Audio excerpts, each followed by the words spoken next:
What's up, guys? Yeah. Hello, everyone. Welcome to Hamityville Horror. We are live. Thank you for visiting. I'm Clint. I'm Don. And we are here joined today with a very special guest. We have one Beatrice Boepple here today. How are you? Oh, and you said it right the very first time. We rehearsed this. I was being videos. careful. We had I was to. being careful. I heard a couple other people say it first, so yeah, because normally nobody gets that. Awesome. Well, you did it perfect. You get an A. I would have screwed it up. I was rehearsing in the mirror. I'm like, no, keep going. Like, try it again. Do it again. Yeah, I just didn't trust myself. So that's why I like Clint. Do it. If anybody's gonna screw it up, it's gonna be him. Well, it's like, isn't there a cough syrup, Buckley? There used to be, I think, way back in the day. Buckley with a CK. So it sounds like that. And we are no holds barred, and I will tell you, that tasted like shit. Oh, I'm sure. It got rid of your cough. It worked. Like everybody says, Robitussin, if you got that stuff and your mom was cruel enough to give it to you, you didn't keep her awake for 8 hours. That stuff worked. Because it had turpentine in it. Good paint Lord. thinner. Yeah, something like something similar to it. But let's digress from cough syrup, but I know what she's talking about. I know what she's trying to say. Yeah. How are you, my dear? I'm just wonderful. And I've got my little baby with me. Oh, baby Freddy. Baby Freddy. You know, he does grow on you. He does. I mean, I got to tell you, like, I love this little face. You know how people love boxers? Well, boxers are cute, but, you know, some of the dogs that on first sight would be kind of ugly, you know, with a smushed in face, but they grow on you. There's a cuteness in their ugliness. He's got a cuteness. Anyway. That's damn, I love one of those dogs that constantly has their tongue sticking out. Love it. Yeah. Cuteness I remember in this ugliness. We lived in an apartment building in the city, and there was this lady that would always carry this poor little poodle, and it was always hung. Every time we saw it, you just feel like kind of pushing that tongue back in. But anyway, anyway, right back out will come, I'm sure. Yeah, you do have a lot of little toys. And I wanted to buy a lot of your little toys that you've put on Facebook that I've seen, and my action figure. Cool. It's not a doll. It's an action figure. Hey, yes. Yeah. I'm pretty sure that will whoop G.I. Joe's ass any day of the week. Yeah. Amanda Krueger, everything she's been through. Yeah. That's whooping Duke's ass any day of the week. Although I've lost all her little things that come with it in her. Rosaries. Yeah, I don't know what happened to her rosary and her. What is it when you buy dolls? Well, action figures. No. And you get the, what are they called? Not props. Accessories. Thank you. So so my Amanda, I've been talking to somebody, not the person who made the doll, but another person who makes little jewelry. And I wanted them to make accessories like a glove for Amanda. And then also like a little skull face that you can like take the mask on or off. And it's, you know, when she turns into the skeleton, thank you.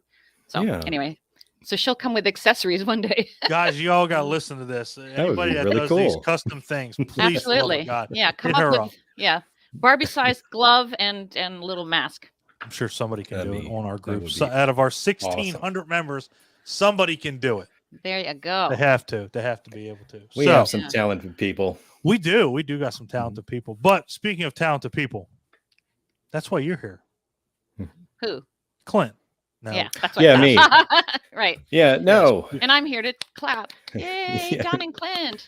So anybody who follows our group should be familiar with horror movies, and of course they would be familiar with your role in Nightmare on Elm Street Part 5, where you played Amanda, Freddy's mother.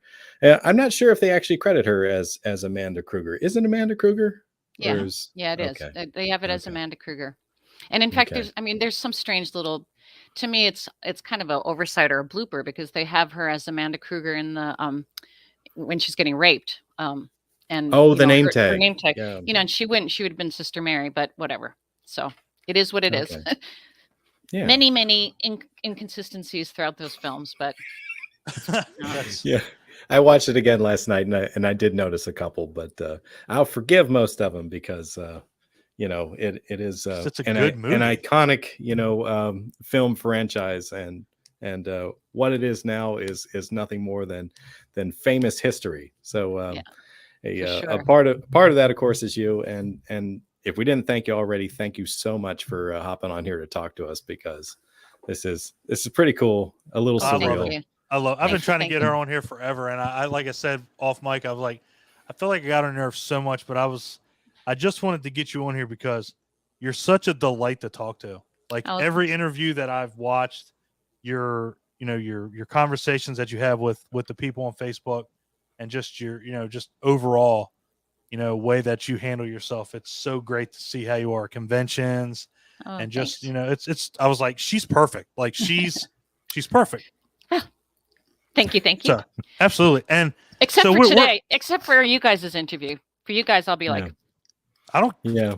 I don't know. But see, we're okay with that because two-word answers. It's candid. fine. It's candid. It's natural. We'll just talk. Flowing. You sit back. It's right. okay. Yeah, you just sit back. Yeah, that'll be the day. That I'm quiet. Oh my gosh. Yeah. Hey, we love that you like to talk because we like to talk. And speaking of talking, so of course we're going to get to Nightmare 5 without a shadow of a doubt. But I want to talk about the 2 movies that you have behind you. Oh yes. So Matinee, if I'm not mistaken, when I looked that up, that did come out under another name, Midnight Matinee. Is that right? Yeah, it's come under Matinee, Midnight Matinee, Matinee Massacre, and any other name they can put it under so that they don't have to give me residuals. Oops, did I say that out loud? Oh my. I'm not. And I can't edit it. We're live now. Yeah, it's fine. It's fine. No, I don't care. I really don't care at this point. They were all about the same time. Like 89. My gosh, it was kind of the year I starred in both those films. I think we did Elm Street that year. It was like the year that it was my year. That was my year. It was the beginning and the end. But anyway, no, I did not get residuals from either of those 2 Canadian films, and which is one of the reasons I so love Elm Street, because even though my screen time was so much less than in those, I get my checks every couple 3-4 times a year, and all the conventions and all that good stuff. So, but yes. So did you ever see it? Either of those? Either of you seen either of those? I tried to find Matinee on YouTube, and I found like a really horrible quality end. Oh, isn't that awful? When I saw it too, like it's all kind of spread out long and yucky. Yeah, I'm like, I don't know if I can watch it, and I tried, but I'm like, you know what? I'll find some kind of version on eBay. I'm sure I can buy, and I would buy that, and I'd buy Quarantine. And Clint's got another. So when me and him were talking, so I know those 2, and I know your other ones, but Clint wants to bring those up, don't you, Clint? What's your other 2 movies that you want to bring up to her that she's in? Oh well, I mean, everybody talks about Stakeout and Shoot to Kill. Yeah. I mean, those are some pretty cool movies. I mean, it must have been pretty awesome being on screen with Jesus Christ, Emilio Estevez, Richard Dreyfuss. Yeah, and even so Stakeout also what the heck was his name? The Beautiful Eyes, Scottish, the bad guy. Me, because say a Scottish name. It's a very Scottish kind of name. Me, because I'm Scottish. No, it wasn't you, dear. Oh, well, I tried to be cute, but okay. Well, it was another Aidan Quinn. Yes, thank you, Aidan Quinn. Yeah. It's so funny because he was in that film, and the woman I go to for massage, whenever I go, she goes, "Oh, Aidan was just on the table before you." I keep not meeting, I keep not seeing him, but it was so funny that we end up anyway. Occupying the same space. The same space, yeah, because he was the only one that didn't get in. Oh, this sounds terrible, but yes. I was just about to say I'll say it. He was the only one that didn't get into bed with me when we filmed Stakeout. No, but everyone got. But it was on. But believe me, it was on screen. It was in front of the camera, so it was okay. Right. Yeah. I think you guys probably heard. I tell the story a lot just because it was very funny when we're doing Stakeout. And it shows the character of Richard Dreyfuss. We were doing the scene between Emilio Estevez and I, where I play his wife, and he's at home, and Richard has called him. I think because he's about to open up a bottle of wine, and he's trying to go dry, and so there's the phone call, and I come into the bedroom, and I walk up to Emilio while he's talking on the phone, and I crawl into bed with him, and at the end of the conversation, Richard Dreyfuss says, "Kiss Carol for me," and my character's name is Carol, and so Emilio kisses me. And then this was not in the script, but Richard Dreyfuss goes, "No, lower." And then, damn. And then while we're filming, and then but what I meant about his character, not only is he funny, which I think everyone would expect, but he's just also a great guy because usually if you have offline, voiceover stuff, you're not going to come up, like the big stars never come to set on those days, or generally don't come to set. Somebody will just read it for you, right? But no, Richard came every day, and even though he wasn't in front of the camera that day, he came and he sat, behind the camera just to deliver the lines, which is so sweet because, usually it's just whoever would deliver them. So he's delivering them, making up all this ad lib stuff, and then at the end of the scene, he suddenly says, "Threesome," and he comes running in front of the camera and jumped into bed with me and Emilio. So I was sandwiched between Emilio Estevez and Richard Dreyfuss, and I'm like, okay, this is not so bad. And then, oh shoot, who was it? Roger Spottiswoode? Was that I think that was the director. Ooh, anyway, I think it was. Yeah. Clint's got IMDb up. We got it. You got it. So whoever was the director, he was wonderful. Anyway, John Badham. John Badham, Yeah. right. Spottiswoode, I think, did the other one that you said, Shoot to Kill. But anyway, so John Badham says, "Oh, me too," and he jumps into bed.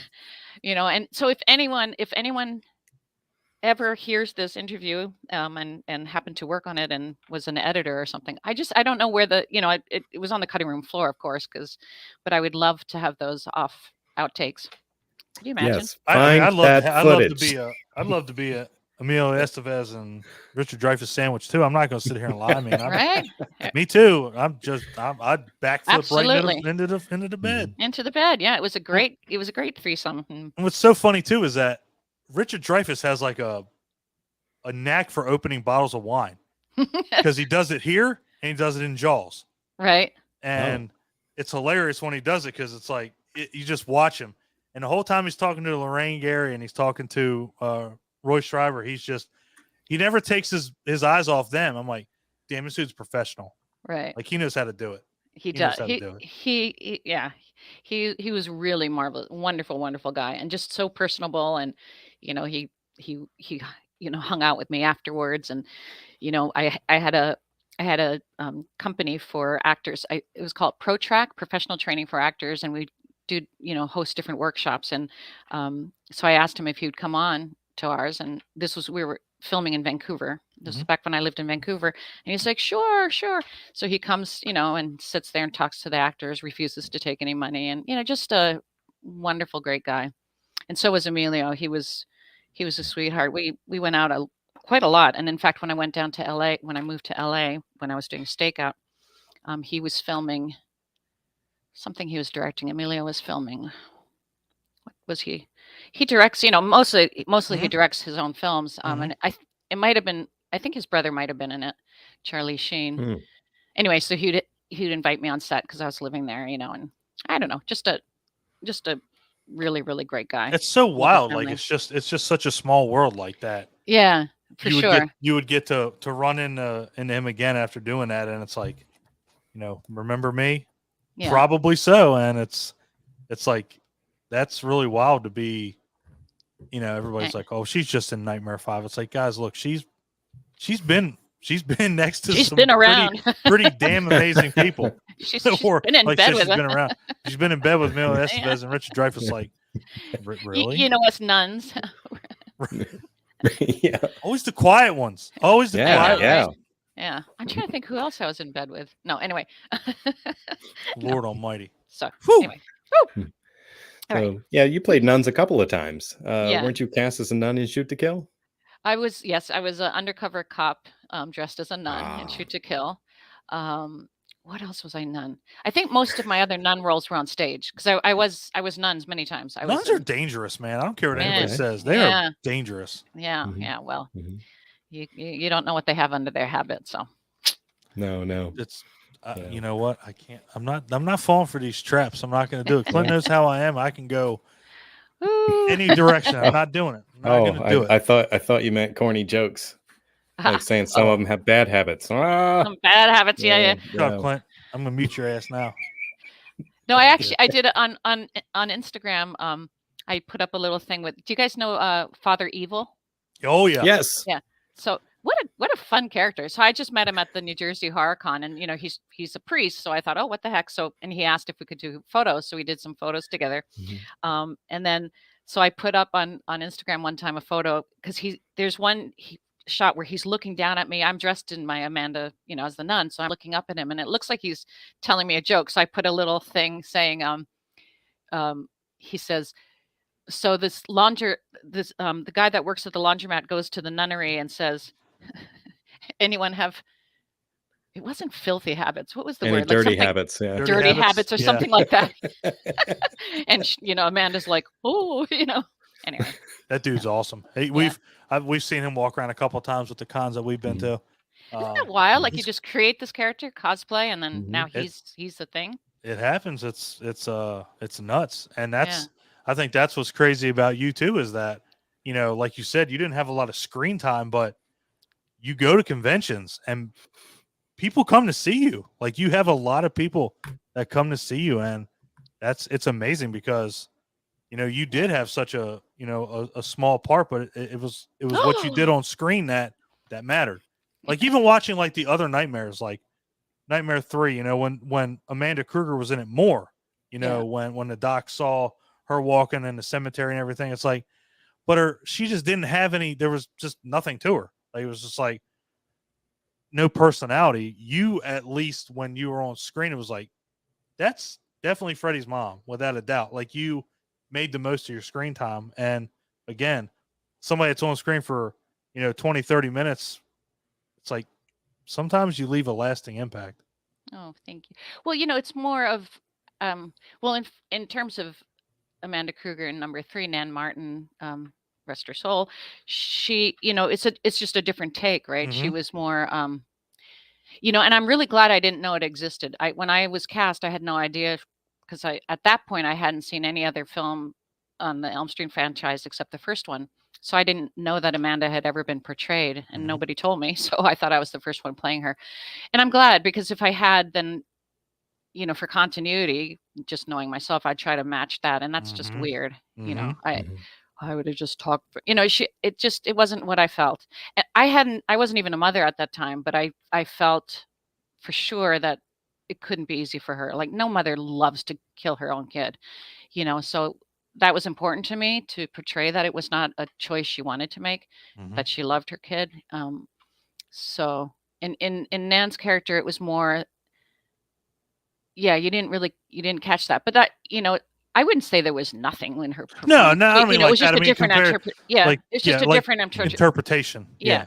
She wanted to be, and who knows what the director had told her to do, so I mean, I remember even in mine, they were, we're sitting there trying to figure out, what is she? Is she dead? Is she alive? Is she a ghost? Like, what is this sort of, and it's kind of cool, when you think about it, that Amanda Krueger, like Freddy, I mean, she can kind of exist in both worlds, in the dead world and the real world.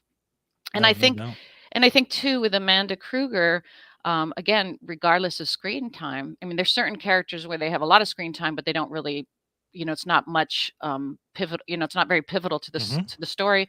And there's other ones that just come and go in films, but they're pivotal character. You need them, even if it's a short amount of time.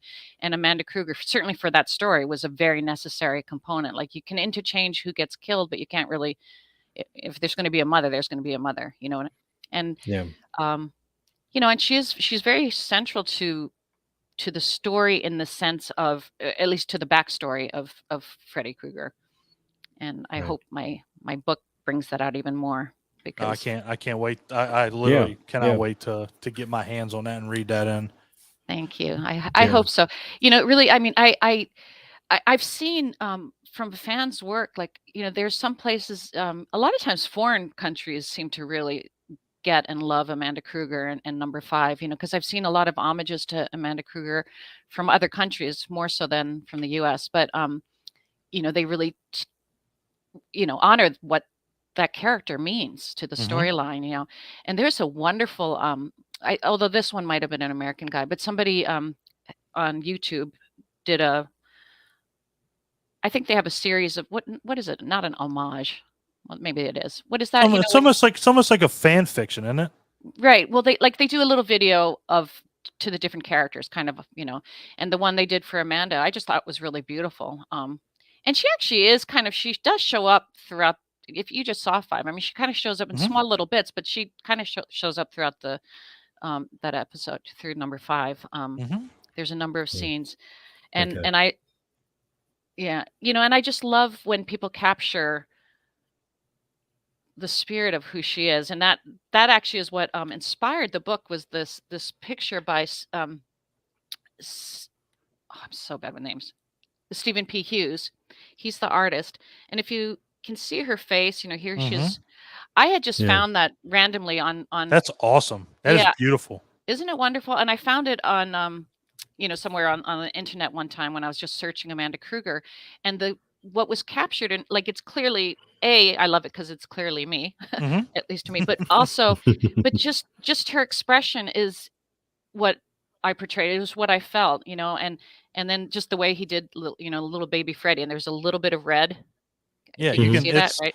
It's Yeah, beautiful. Like yeah, it's it, so Right. like it's so like minimal, but it's like the pictures like yeah, it's just so like holy shit. Like right, yeah, and this it is just what I want you to see. yeah, and it captured for me the essence of Amanda, which I've been living with for 32 years. I mean, granted, I haven't thought about her for 32 years every single day, but as actors, or at least for me anyway, a part of each character stays with me. Maybe not some of the little day play, things on TV that I've done, but most of the films, there's a part of it because you create their backstory, when you play a Mhm. character, and so they kind of are there. And then, after becoming a mother myself, it dawned on me even more of what this must have meant for her. And then as I've gotten more involved in Elm Street again, and getting involved with the fans and stuff, it was just haunting me. Like Amanda's story just kept coming to me and coming to me. And I just wanted her version told. And especially knowing that they might be doing a new, there might be another Elm Street, which would be great if they do. But I just wanted my version out there in the universe Yeah. first. Sure. No, definitely. And the way I understand it, you did a pretty in-depth dive into the movies themselves in order to try to make sense of the timeline and draw inspiration from all of it, and make sure that your story fit with it, which I think that's really cool because there's a lot of people out there making like fan films of other franchises and so forth where they do the same thing. They don't want to injure, the canon of the original films, and they want to make sure that their story fits within the timeline. Yeah. And I think that's really cool that Yeah. you took that That- much and that's effort to do that. yeah, and that's I echo that too, because again, a lot of these franchises now that we're into this indie scene are getting these fan films. Friday the 13th, Halloween, Texas Chainsaw Massacre, but just one that people seem to not want to touch is Nightmare on Elm Street. Yeah. And I think it's just a testament to Robert, how he portrayed Freddy Krueger. I mean, you can't match that. And again, the remake that came out, I know everybody has a problem with that. I know they do. Yeah. But for what it was, look what you're up against. You're up against Robert Englund. No, it's just almost like Kane Hodder as Jason. Right. Or Doug Bradley as Pinhead. It's almost a insurmountable person that you're going to try to portray. Right. And if people can do it, hey, you know what? That's an admirable thing you did. Right. But again, Robert Englund is Freddy Krueger. I mean, without a shadow of a doubt, will never be another one. Yeah. I mean, because he speaks, and he was in he was in 8, when you're masked, and even if you can really portray stuff with your body, which is great, it's easier, I think, for someone else to maybe pick up the reins, but you can't. It is Robert and Freddy Krueger for most of the world is one and the same. You just can't mess with that, not while he's around. So, but well, the interesting thing with that is now I'm actually the age that Nan Martin was when she played Amanda Krueger in 3. 30. Yeah. You're 30.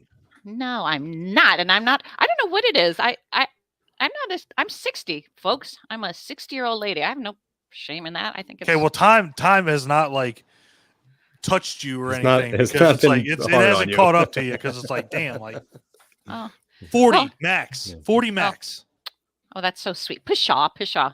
No, I think it's from doing yoga and from being part Asian. My grandfather's Chinese, so it gives us really good skin. That I haven't grayed yet either, so Wow. Although it probably is all going to come on. I keep wanting to get gray because nobody believes me that I'm 60 and I want to play like little old ladies because that's about what I could play now, little old ladies. But anyway, so what I was saying was, now I'm actually the age. So if anyone wanted to do a remake, because so Amanda was, she was basically, 60s when she died.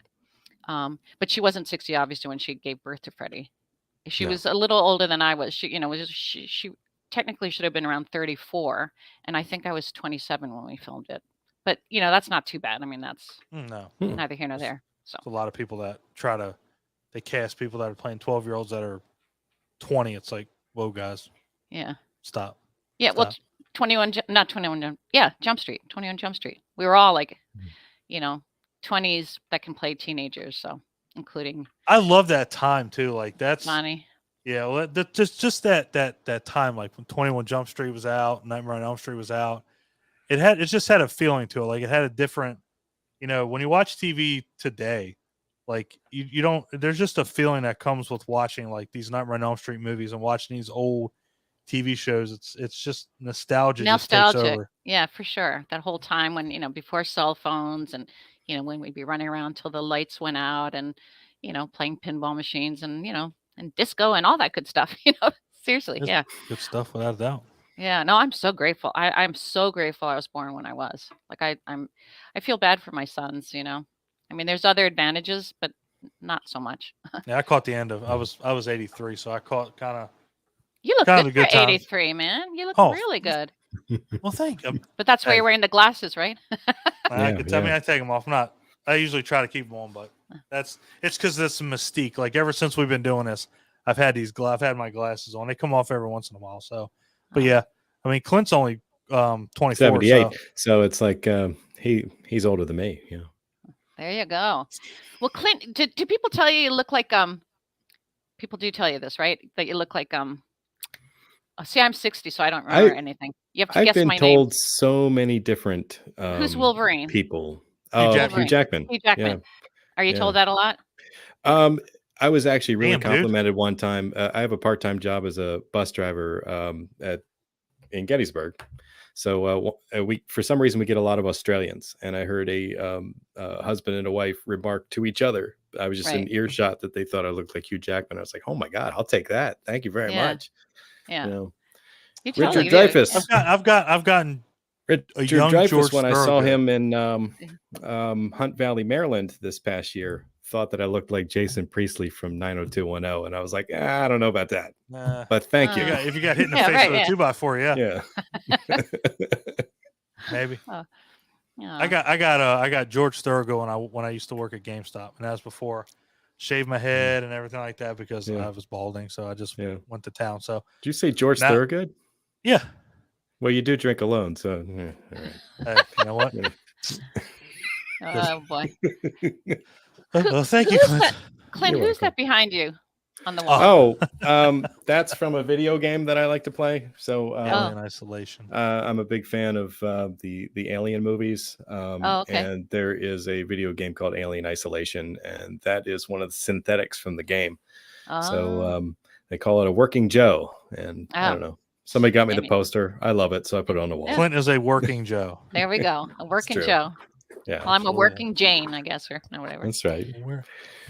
So, what kind of thoughts do you have for your book moving forward? It'd be kind of cool, I think, if somebody were to try to adapt it into a film. Have you thought about doing that? Wouldn't that be awesome? It would be really, really awesome. It would be very awesome. So I'm 100% open to that.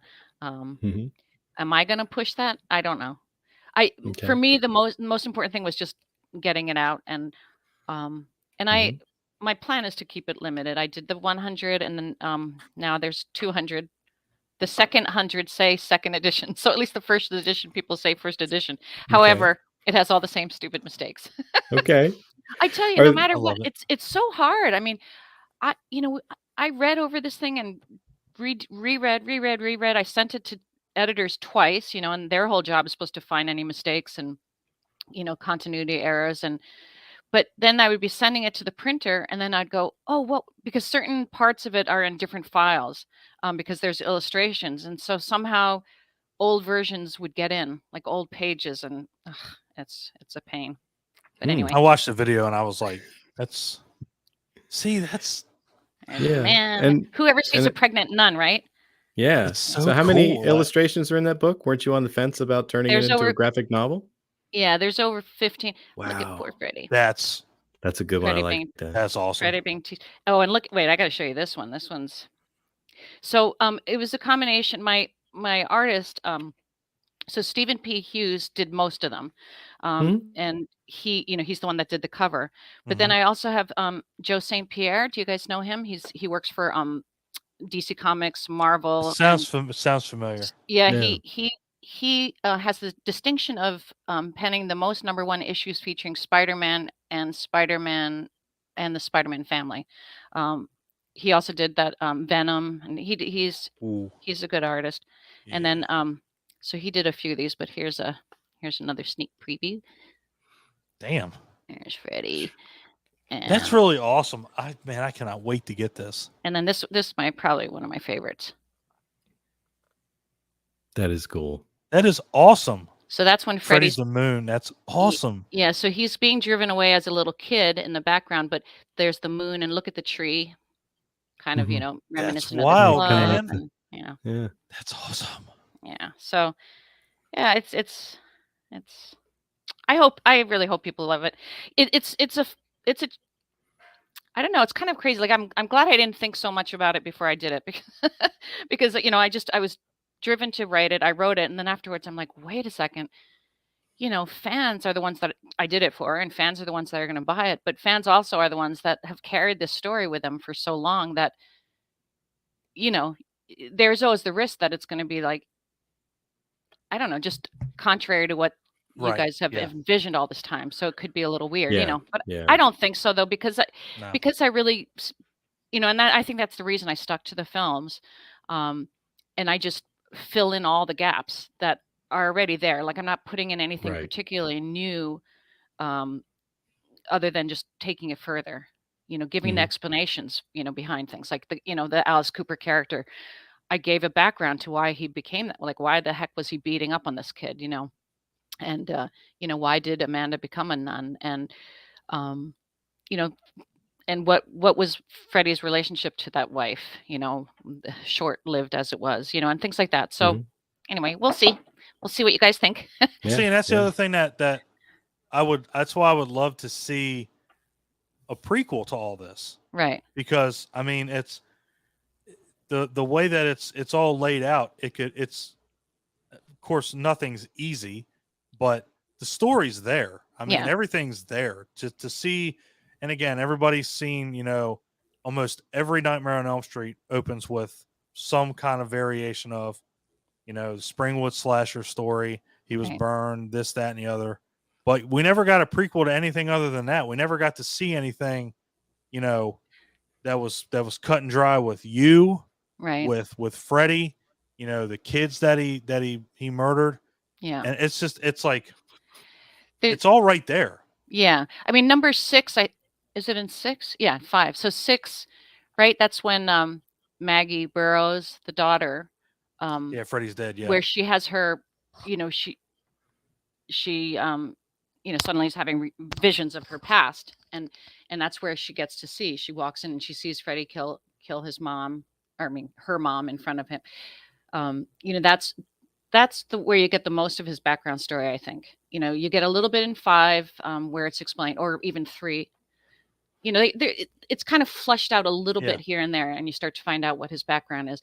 I mean, it could go even deeper than what I did, but I'm sort of laying the ground, and of course I took a couple liberties just because, to fill in the blanks. Yeah, fill in gaps, so we'll see. But, and I didn't want to, I think it still stays very true to who Freddy is. I mean, you see, they do show enough that he was teased as a kid. We know he was teased as, son of 100 maniacs. We know all that. We, and we see him, kill the mouse in the classroom and all that kind of stuff.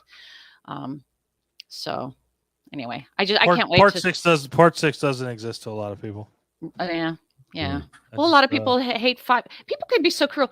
So funny with social medias. People are always inviting me, like, join our fan club, join this group, join that group. And then I'll go on, and then there are people trashing 5. I'm like, yeah, bash the dude, shit out of it. I'm like, I think I a lot. seen that. I'm like, what are you all doing? Like, Then don't invite me if you're gonna bash it. Yeah. Don't Come have me on on here there, so dude. we can show you how much of a piece How of much we garbage we hate your think this stuff. is. Yeah.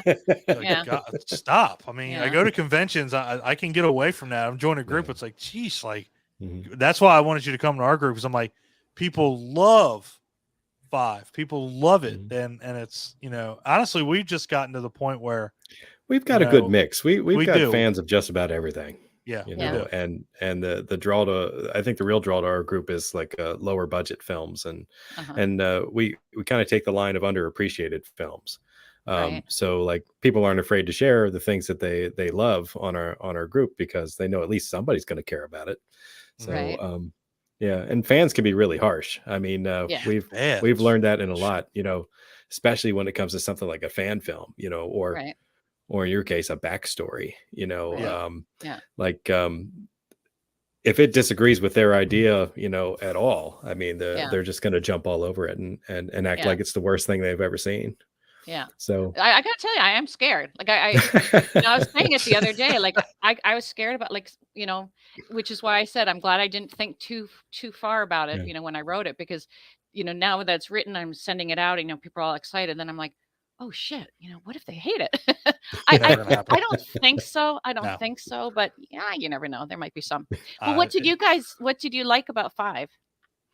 Honestly. I mean, it's a great. I mean, it just fleshes some stuff out, and it's and Clint knows I'm big on continuity, and the fact that you can have a lot of the same characters from 4 go into 5. I like that. And granted, and if you haven't seen it up to this point, guys, sorry, spoiler alert. You know, a lot of them die, but it's the fact that it's continuity's sake. You know, you have Dan, you have Alice, it's just like. 5 is relatively not very bloody. I think It's- there's only 3 real deaths in the whole movie, which makes it pretty tame compared to some of the other ones. I think they were focusing on the story. Is that the one with the meatball kill? Where he like fed her to death? The Yeah, pizza? basically, yeah. Yeah, he feeds her. Well, he feeds. Till she explodes. Oh no, the pizza one's a different movie. That's Pizza's not a different one. But 5, he feeds Greta her own belly, That's which is right. her scene was, you know, that Erica played was the one reason I wouldn't let my boys watch them film. I wouldn't let them watch Elm It Street. reminded me of Garbage Pail Kids. Oh, That's what it looked like. Oh, It's pretty gross. so gross. It's terrible. You know, and Erica's amazing because she's like this gorgeous model. I mean, she's still stunning, like really, really good looking. So is Lisa, Alice.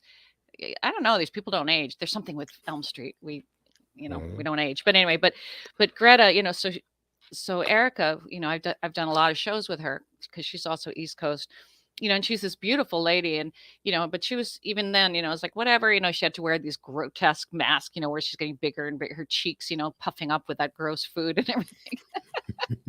Yeah, like but a chipmunk and it was preparing for winter. exactly, you know, and yet when they, you know, and they cut a lot of it out, like it was even grosser when they first filmed it. That is a really, really gross scene. The first death. I mean, actually, this one has, if anything, they may have like toned down on the gore, but it's still like a lot of the things that happen, because that was the one where Dan he sits on the bike and just all the stuff, like the cables. That's ridiculous. So even if the gore's toned down, the special effects are amazing. Right. Yeah.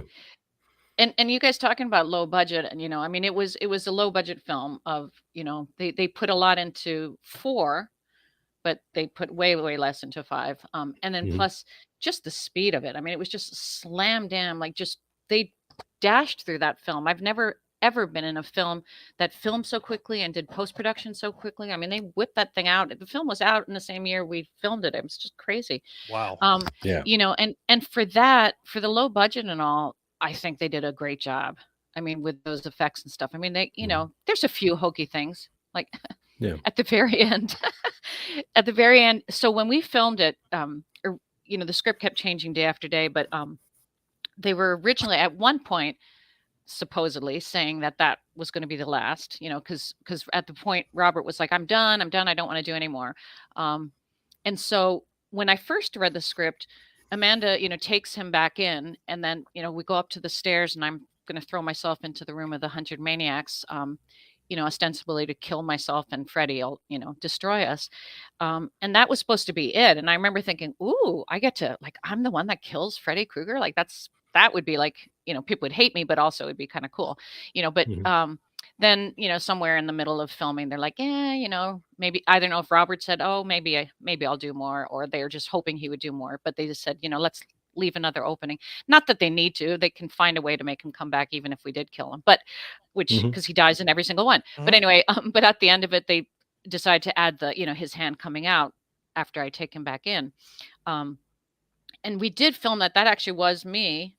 But at the very end, when you watch it and the doors are closing, I had to like watch it a couple times because I'm like, whoa, wait, that's certainly not me. It's like some dummy. Like it's like at the end, it's like this dummy kind of going back and forth like this. They had like, I think it's a little puppet at the very end as the doors are closing. Anyway, I had no idea until I saw the film that they used this little puppet. That's the thing about that movie. After watching like special features and behind the scenes, that movie changed, like you said, daily. Like things would just change like a couple hours before you guys start shooting. Yeah, we'd get the different pages. I have it somewhere. The script is somewhere in this house. I know it is, and it's rainbow colored. Like because every day, you'd get the different dailies. They'd be different colors, yellow and then pink and blue and green and whatever colors they had in there. It was crazy. So in the end, they really had a very hard time tying it all together, with an edit to where it would make any sense, I'm sure. Yeah.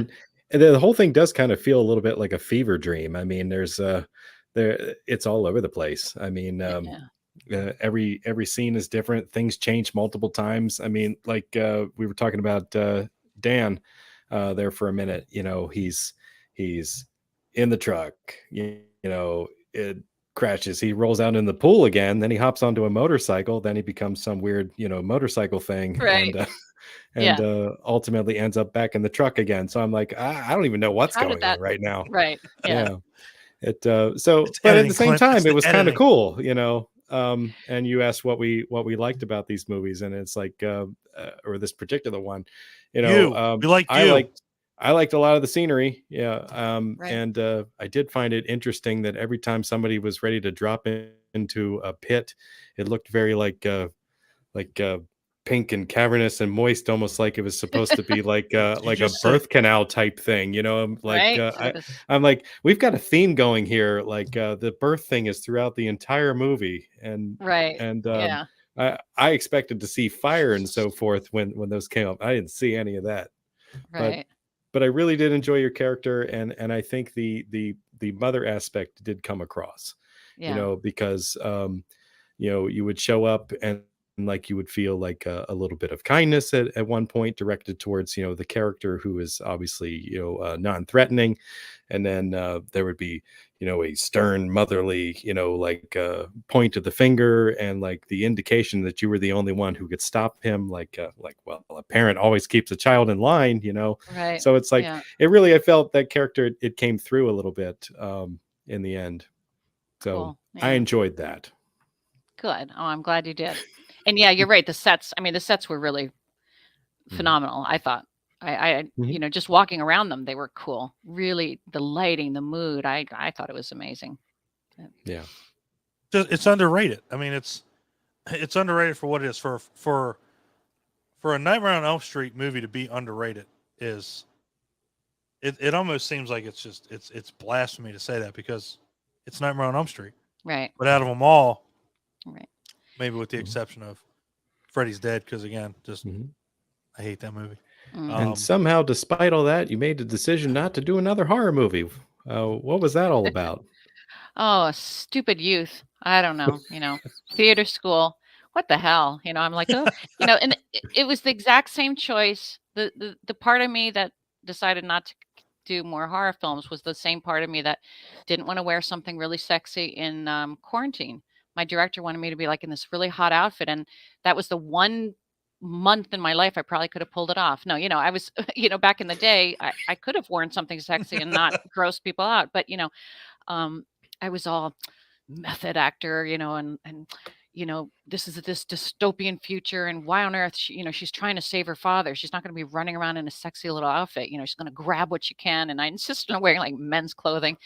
Oh, it's so dumb. My husband now, he's, he didn't know me when I was an actor, but he's, when he thinks back on that, he's like, you're so stupid. Like, why on earth didn't you do it? You could have been whatever, but that makes sense. It makes sense. Cause we've heard a couple people of our interviews say that, like, they didn't, I don't want to say like degrade themselves, but they just had more class. It was like, well, why can't I just play the character that was, right.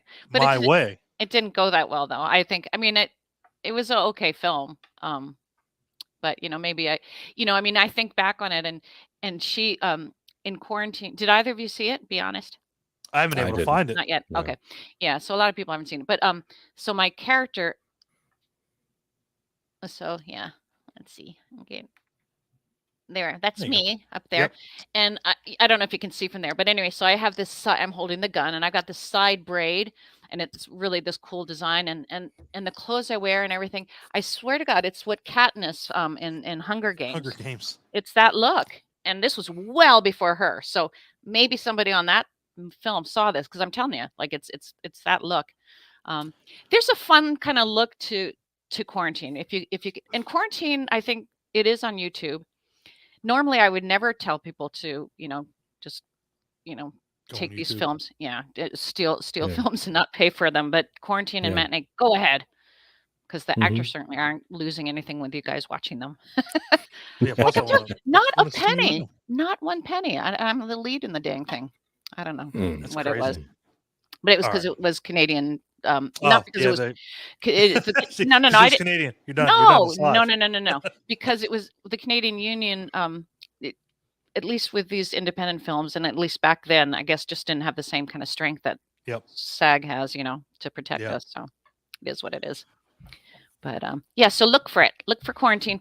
Matinee, maybe I'll upload it somewhere on the internet, because the only version I've seen up there is horrible. Yeah, it's some awful. Weird. It's terrible. I tried so hard. I was like, I'm gonna get on here and tell her that this rip is terrible. Yeah, no, it is. And then you're like, you said the same thing. I'm like, finally. I'm like, yes. Yeah, no, it looks horrible. It's unwatchable.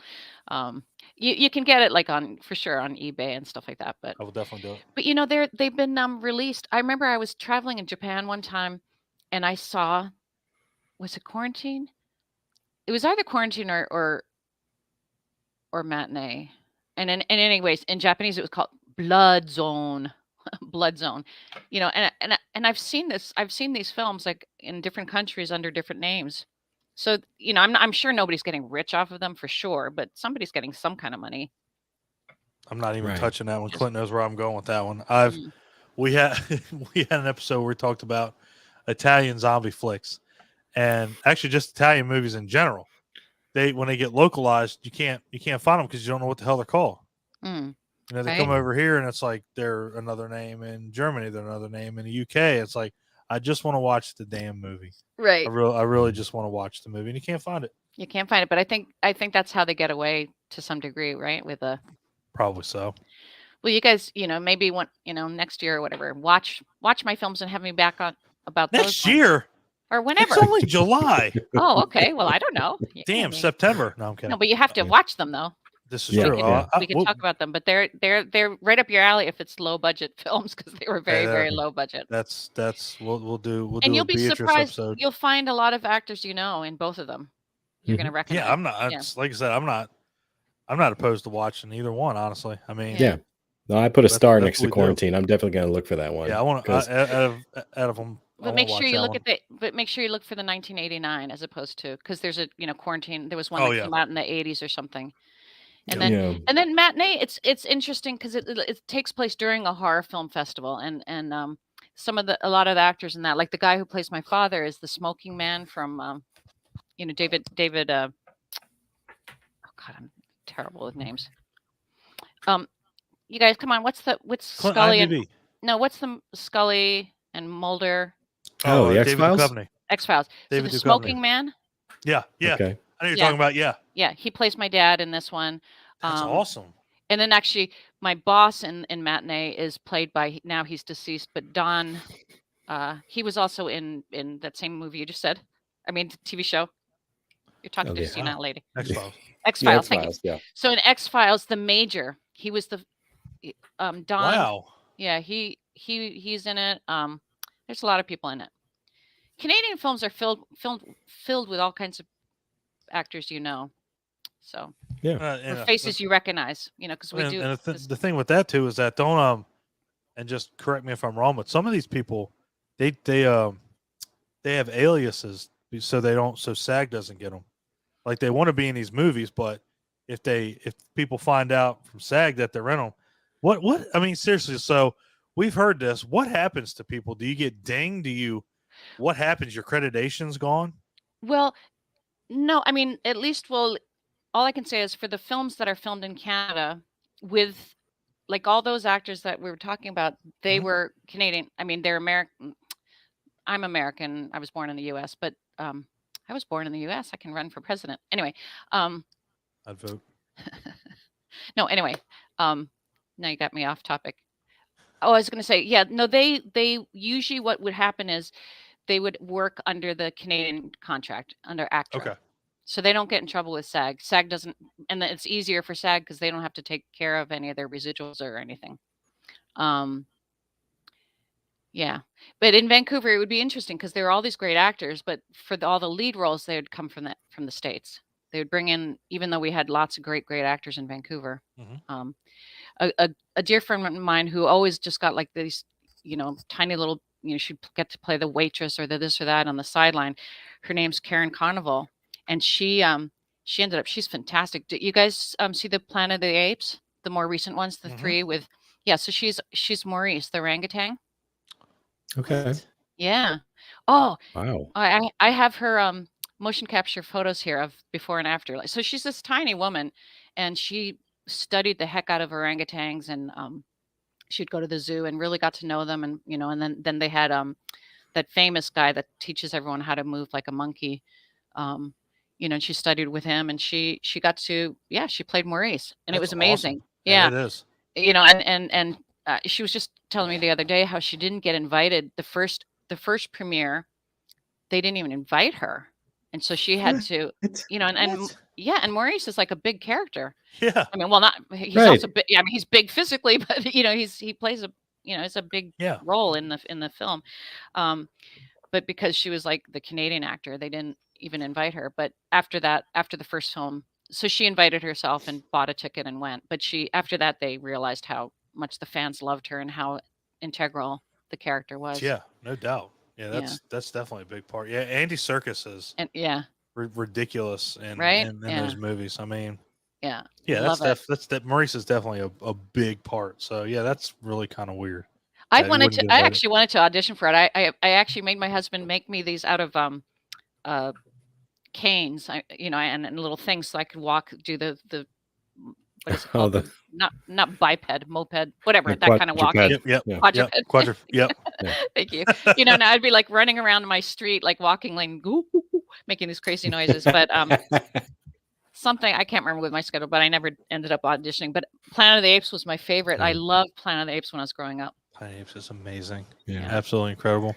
Yeah. That'd be another situation where I say, find the footage. Yes, find the footage. Yeah. Running up and down you walking around as an ape on the street. I want to see that. Have a GoPro. I want to see that like POV, like GoPro down the street. That'd be amazing. Boy. Yeah. So did you have to audition for Amanda Krueger, or was it just they knew who was getting that part? Well, they didn't, but it was almost like that because I had just come from Canada. And I had just starred in those two, and I was sort of like I was, it was my 15 seconds of fame, but it was about exactly, I think 15, maybe it was 16 seconds. But anyway, seriously, like for the short little bit, I was kind of the it girl and I'd done a lot of stuff. And, at least in Vancouver in the film industry, if you'd said my name, all the actors would be like, oh, if she's coming, then we shouldn't even bother. Like they just assumed I would get the part, and it, right at the height. And I had the whole red carpet at the Vancouver Film Festival.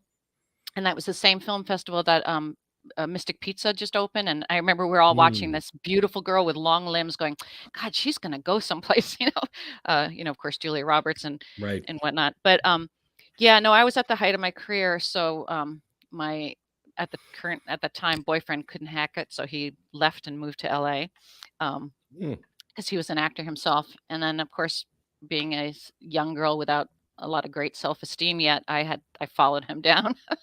So anyway, so that brought me to LA, and it really kind of cursed my career in Vancouver, because all the casting directors and producers are like, hey, dude, we built you up, and you're this, now you're the it girl, and you can get all the roles, and you leave, and the idea, the feeling that they get is you think you're too big for Vancouver, which had nothing to do with it. It was not at all that I thought I was too big. Absolutely. I was following my stupid boyfriend, and of course to come down to LA and they don't know who I am. I'm, a nobody down there. But I think because of my relationship with Emilio Estevez, having been in bed with him and all,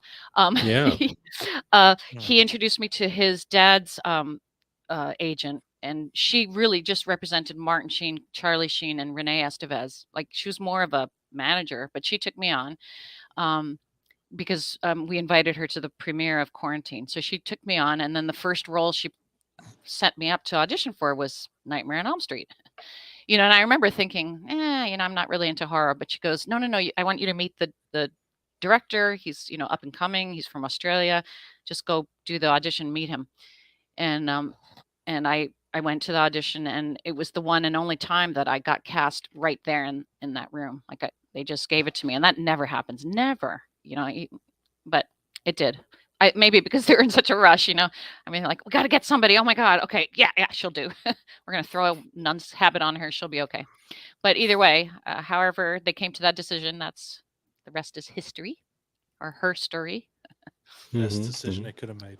Thank you. I appreciate it.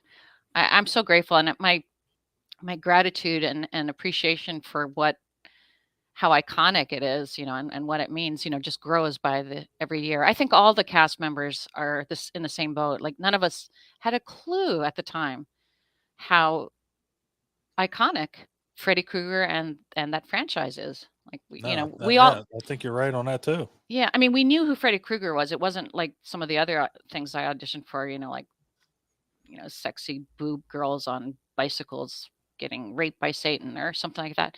Damn, you had me at the sexy girls on bikes, but then after that, I'm like, Jesus, like wow, no. Yeah, I mean, honestly, if I had been given like really fun, creepy scripts, like spooky stuff that I grew up with in the 70s and 80s on TV, like the Trilogy of Terror and stuff like that, I totally would have gone for it. But a lot of them were, just like just gratuitous, and the scripts weren't good, and I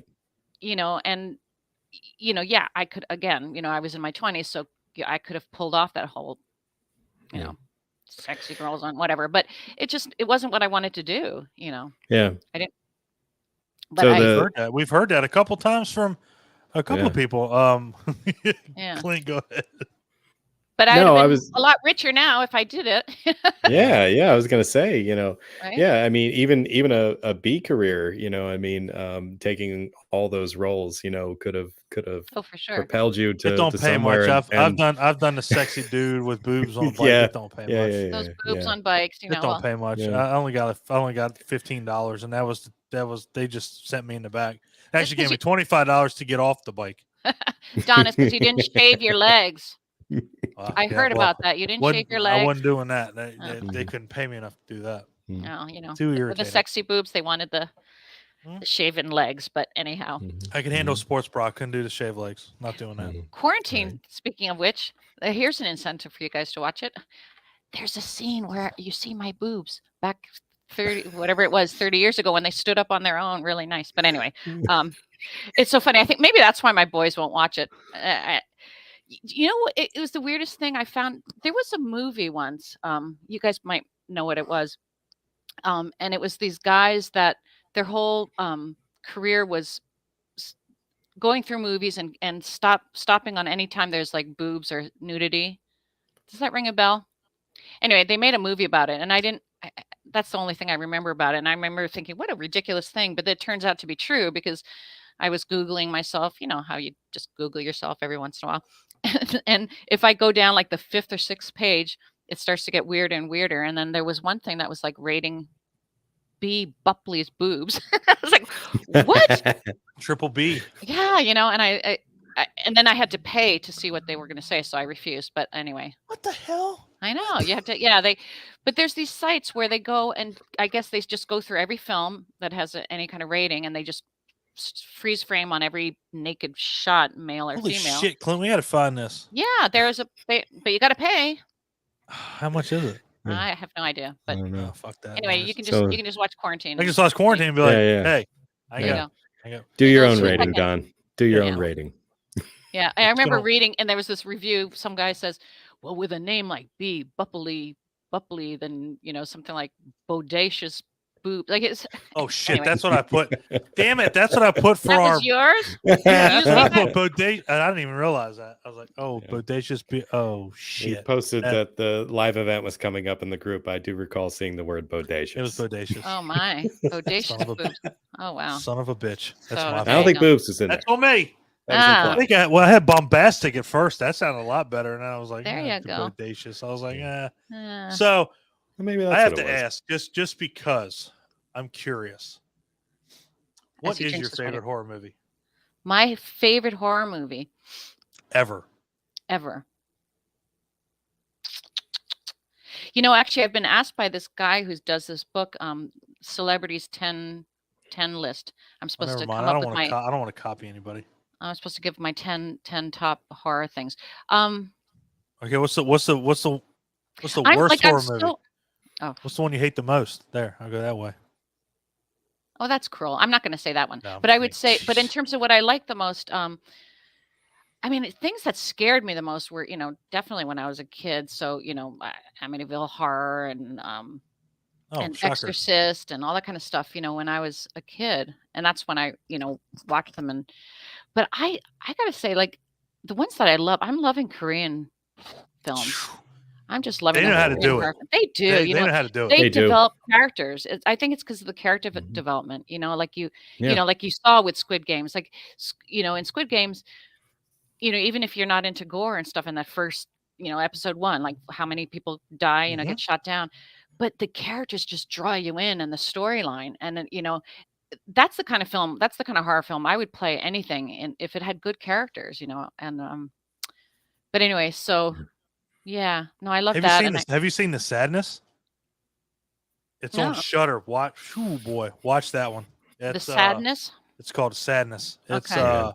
I hear it's a It tough is. watch. it is absolutely brutal, Oh, really? but Yeah. it's one of the Okay. best movies, and I'm not just saying it because I'm a masochist or anything, but it's Okay. one of the best movies I've seen in a long time. I've been avoiding it because I hear they have some It's pretty gross towards scenes the with children. tor- and towards Oh, yeah. really I thought there Uh-uh. was. I No, heard from somebody else. no, Like, there's no. no cannibalism stuff. Okay.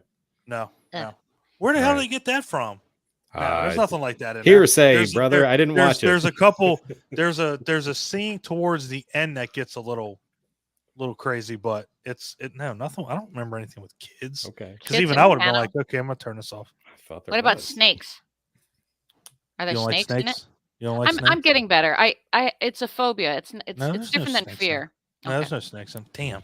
Yeah, snakes are kind of freaky. Well, Mm. phobias are different than fear because like there's no logic to it. Like I don't, with snakes, I know, when I see a snake in the garden, I know it's not going to hurt me. I don't wish it any harm. I just get freaked Just out. don't want to see it. It just freaks me out. I love wanna- that. Me and Clint even said that before we came on, and we were right, Clint. She is very freaking smart. She even said it right there. A phobia is different than fear, and she's Oh, totally. Yeah. totally right. That's awesome. I went to university. No, in my family though, I'm the dunce of the family because seriously, I mean every family member on my side are all PhD, and here I'm a That's little. overrated, though. I don't know, want to right? go. I don't want to go get their autograph. I want to come get yours. Well, it's so funny. So this ooh, hold on one second. You guys talk amongst yourself. Yeah. Go ahead. Sweet. Chat. Well, she's having fun. Yeah. You all So, right? I'm fine. Speaking of Korean films, they even do action films really well. If you saw like The Man from Nowhere, Yeah. that was awesome. Yes. So this same week, this is a book my mom put out. What? Okay. Yeah, it's Chinese history. I told you I'm part Chinese. So anyway, Yes. this is, and she's like mega famous in China because she's the first person ever to really discover. She's created this whole methodology where you can find ancient Chinese paintings. And in China, when you're talking ancient, you're talking 3,000 years old versus 4,000 years old. And she discovered, like in the Palace Museum and stuff, these paintings that they had by C.C. Wang or something like that were attributed to an artist, say 2,000 years ago. She's like, well, no, it's actually a wonderful artist, but it's an artist from 1,000 years ago pretending to be the artist from 2,000 years ago. And anyway, she created this whole methodology of how to look at the brush strokes and the feeling and all that stuff. And people kept her out of museums. She was banned from all kinds of museums around the world, and nobody believed her. She was calling stuff out. She didn't want to. Right. She didn't want that, or they didn't want her to discredit the artifacts. Discredit that exactly. Yeah, I got you. But only suddenly and very recently, she's 88 and she's living in Nepal, following her guru. Yeah, she's become a monk. But anyway, so finally the Chinese government's like, wait a second, holy shit, she's right. And now they are hiring her to teach her methodology, and her book is like a huge seller, and she gets book tours all the time. She's signing autographs and all this stuff.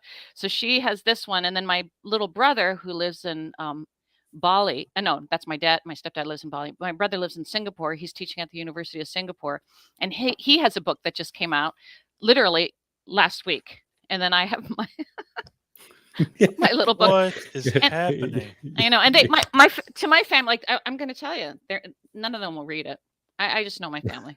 I'm like the little, she's a good cook. She's a sweet little girl. Like I'm just like, how cute. But you know what? See, that's what. See, as cool as that is with mom writing a book, everything else. I like food. I like horror movies. There you go. Sorry, guys. Your PhDs right? don't go so far with me. They're not doing a lot for me. I know. Not a lot for me. I'm like, if I do get your autograph, it's going to be for a prescription of Vicodin. So I can't like that. So we're done. The stuff that B's going to sign is going on my wall. See, stuff y'all going to sign is going to CVS. So there you go. I am definitely more interested in getting your autograph and getting, watching your movies. So thank you. Absolutely. Do you still consider yourself to be retired from acting, or do you think you'd go back to it at any point? No, I actually am going to be going back to it. So okay. Now that I'm an empty nester, my boys, so my older son just finished college and my younger son just started college. And so we're empty nesters. I have lots of time on my hand, and I'm actually cast in, and in fact, he just texted me. I wonder what he was going to say, but there's a movie that's supposed to start filming next year called oh my God, this is what's so hard being old. Emerald Forest. Ooh. Yeah, and it's and I'm telling you, who's the cast is there you go, Lisa Wilcox, right, from Elm Street, and Danny is cast in it. Mark Patton from number 2. Elm Street love 2. Mark Patton. Yeah, he's in it. So he's playing like this little wizard. Danny's playing some sort of warrior. It's a fantasy sort of. It's a Wizard of Oz thing. We met thing. Danny at Carolina Fear Fest. Isn't he fun? Danny and Mark, they were both there. Yeah, Danny and Mark were there. I have to send you. I'll send you the pic I got with Mark. It was funny because he was walking by, and we were talking to Felissa Rose, and she's going to be in it too. Felissa's in it too. Yeah. Well, count me in. I'm in. Yeah. We were he was walking by with Peter, with his agent. Yeah, Peter. He's our agent. Yeah. Yep. And I was like, hey, can I pay for a picture and an autograph? He was like, I'm done. So he's like, come on. So you got a picture. I got a picture with him. And I kissed his head, and we took the selfie, and it was one of the best pictures I think I got it the whole career. He didn't even care. He was like, "Yeah, I'm not working Yeah. anymore." So he's like, "Come on, let's get this picture." Oh, that's sweet. I love Mark. I Yeah, love no, Mark. Mark's. I love talking to Peter too. Peter is that dude is something else, man. He is fun. Yeah, he is fun. He's going through stuff right now. He's having a poor Peter. But anyway, yeah, he's great. Peter's awesome. Yeah, he represents most of us from certainly almost everybody from 5. Yeah. Plus Mark and Kim and a bunch, just a whole bunch of stuff. But yeah, he's probably coming too. So Gettysburg, it'll be myself and Mark, and I think John Dugan's going to be there. Who else? I think John Dugan's going to be. I don't think Danny's going to be there. Did I read Danny's going to be there? I don't think Danny's going to be at that one. And then Florida, I'm doing Phantasm. You guys know John Henderson and Doomsday Crypt. Are you familiar with? Yes. Yeah. So they're doing a whole thing for me. Like they're the ones that are bringing me down, and they've got, because they're connected to so many different artists, and there's one guy who does the hockey masks, and he did this beautiful hockey mask. It was sort of like a crossover for Elm Street with it has Freddy's claw mark, and then it has a rosary for Amanda Krueger.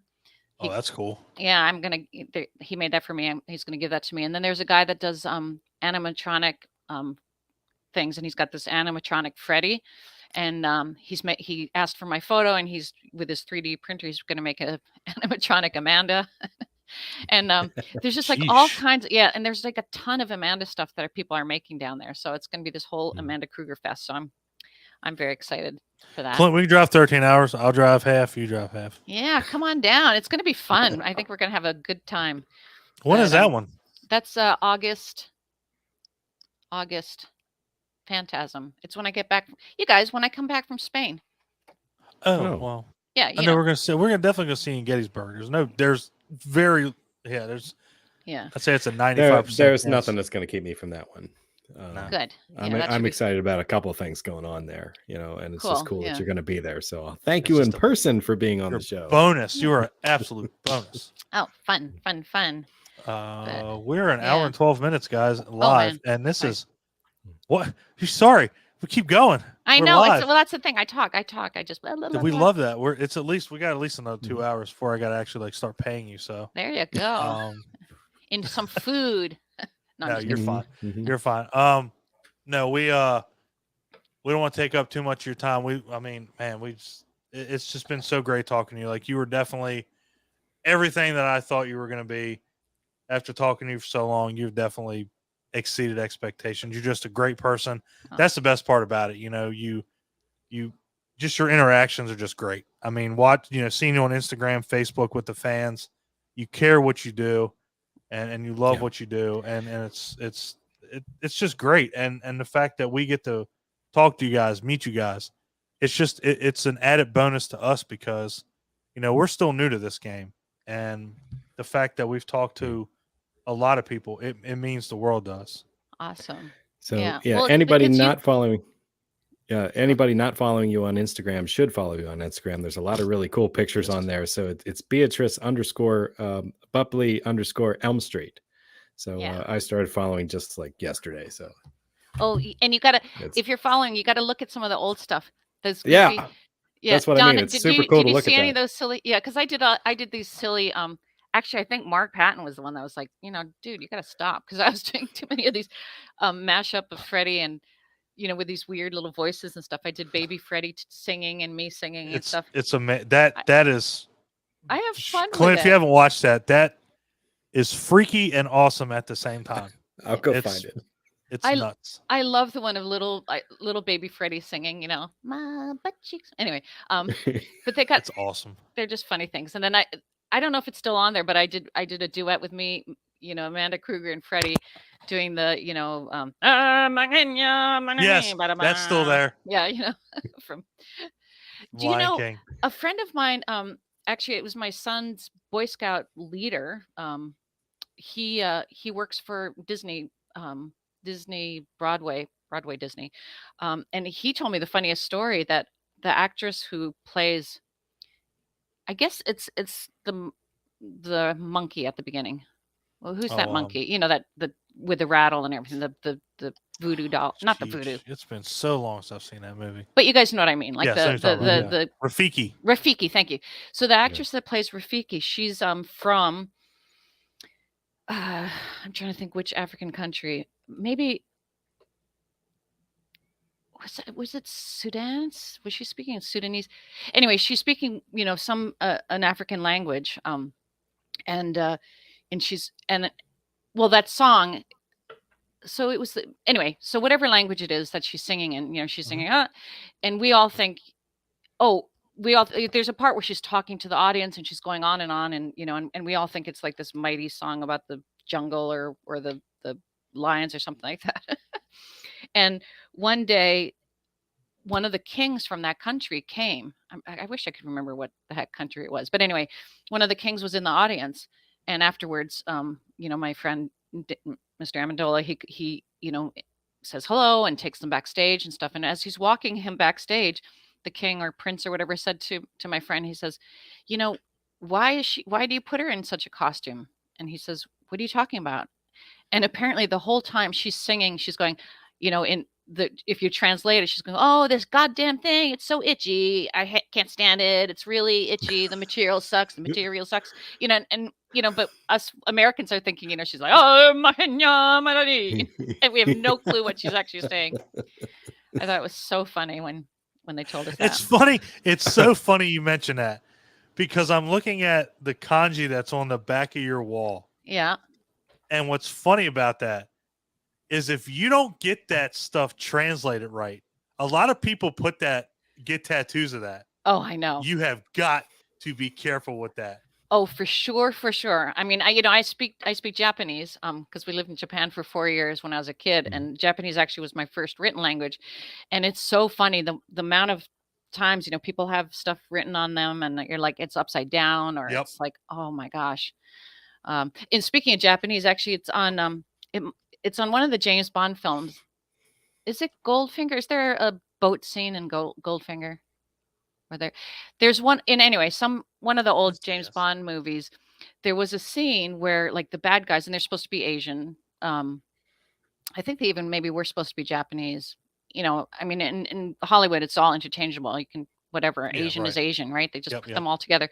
And so it was these guys, and they're getting ready to go off on this boat to who knows what, to explode something or whatever. And they're all saying something in Japanese, and they're talking back and forth. And my whole family speaks Japanese, and we're sitting there watching. And they're like, "Tsuri ni ikoka, hai, so tsuri ni iko ne, tsuri ni ikoka," and they're just saying it over and over. And what they're saying is, "You want to go fishing? Yeah, let's go fishing. You want to go fishing? Yeah, let's go fishing." We're like, "Oh my god!" It's like, it's terrible. And me and my wife, we watch a lot of anime, just because we grew up on it, and we watch the subtitles, and hearing just and there's words that you hear, arigato, you hear that. And when they say it, and it's like, guys, look, arigato. You got the subtitle wrong. Right. It's like, what the hell? It's like one of the most known Japanese words out there. Right. For everyone knows from the song, Domo arigato, Mr. Roboto. It's like, and you get the subtitle wrong. They do. The subtitles are awful. I substitute teach Japanese at the local middle school, and so in the summertime, getting up to summer, we'd watch Miyazaki films, and that, once they were done with their projects, which I love and Miyazaki captures Japan in the 60s, which is when I lived there. So it was like, it's just a beautiful, magical time. It really was a magical time. But yeah, the subtitles are like way off. They have nothing, I mean, I can't say they have nothing to do with what they're saying, but very, very different. Yeah. Translation's definitely like way off. It's like, damn, guys, like, and I get what it takes to make it, with the flaps and everything with the, with the dubbing, but still, I mean, if you're going to do your research. And yes, I will second that. Miyazaki films aren't they gorgeous? Ridiculous. They're amazing. Yeah. Yes, they are amazing. Well, and speaking of subtitles and dubbing and stuff, as an actor, it's so funny to see, all these versions of my, like Elm Street. People send me, like, from the fans from Italy or from France or whatever, been sending me clips of my birth scene or whatever, and it's like, damn, I can speak all these languages. It's really kind of fun. They haven't been horrible with the voice, which is nice, because sometimes, like, when I Like in Japan, SpongeBob. I mean, they have the weirdest voices for the characters. Like it's like they don't match it at all. I think Mr. Krabs, they give him some like little voice, hi, like this. It's just weird. Yeah, it's like we got Clancy Brown doing it over here. Right? It's like, what are you doing, guys? Right? I know. That's crazy. Clint, have you noticed that I've done Mr. Krabs on our show a lot?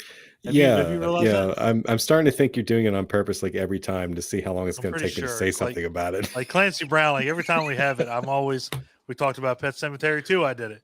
We talked about that, and I did it. I'm starting to wonder if there is some kind of a pattern here. I'm getting kind of scared. Are you trying to tell us that you have crabs? Sorry. No, I think I really want Clancy Brown on our show. I never know. Which is never going to ever What ever is happen. that Elm Street poster next to you? I've never seen that. So this one is, damn, I don't know if I can take it off the wall without. You don't have to. I don't want it to. So there, I see Felissa behind you. This was. Wow. Yeah. Wow. Damn it! Greg Gardner, one of our guys that we had in our group. I did something for him. I think so I used to do a code-away. It was called the code-away that we had, where I would give away codes, like digital codes for movies that I bought. So like if I didn't use them, I would, ask questions. You'd put out a trivia question. And whoever got it, I would message him with it, the answer. He'd give you the code. So he won one, and he said, "Is there something that you want?" He's like, I do custom posters for movies. And I was like, well, do you have any for Nightmare on Elm Street or Friday the 13th? He's like, I don't have any Friday the 13th ones yet, but I have a Nightmare on Elm Street. And he sent this, and I was blown away. I was like, that is so, I love it. It's awesome. That is awesome. So I was like, yeah, that's does he have it for sale, or you have the only one? I'll send you the link to it, because I've had a lot of people ask me about this one. Yeah, just that's really it's custom, and it's pretty legit. I got it, and then I'm like, where do I put it? And then I love that. I'm gonna put it right there so everybody can see it. And then I'll have to put it up after we get off here, because I know I'll somehow drop it. There you go. So don't drop that. My only other favorite. Oh, do I not even have it? Oh, I guess I don't have it.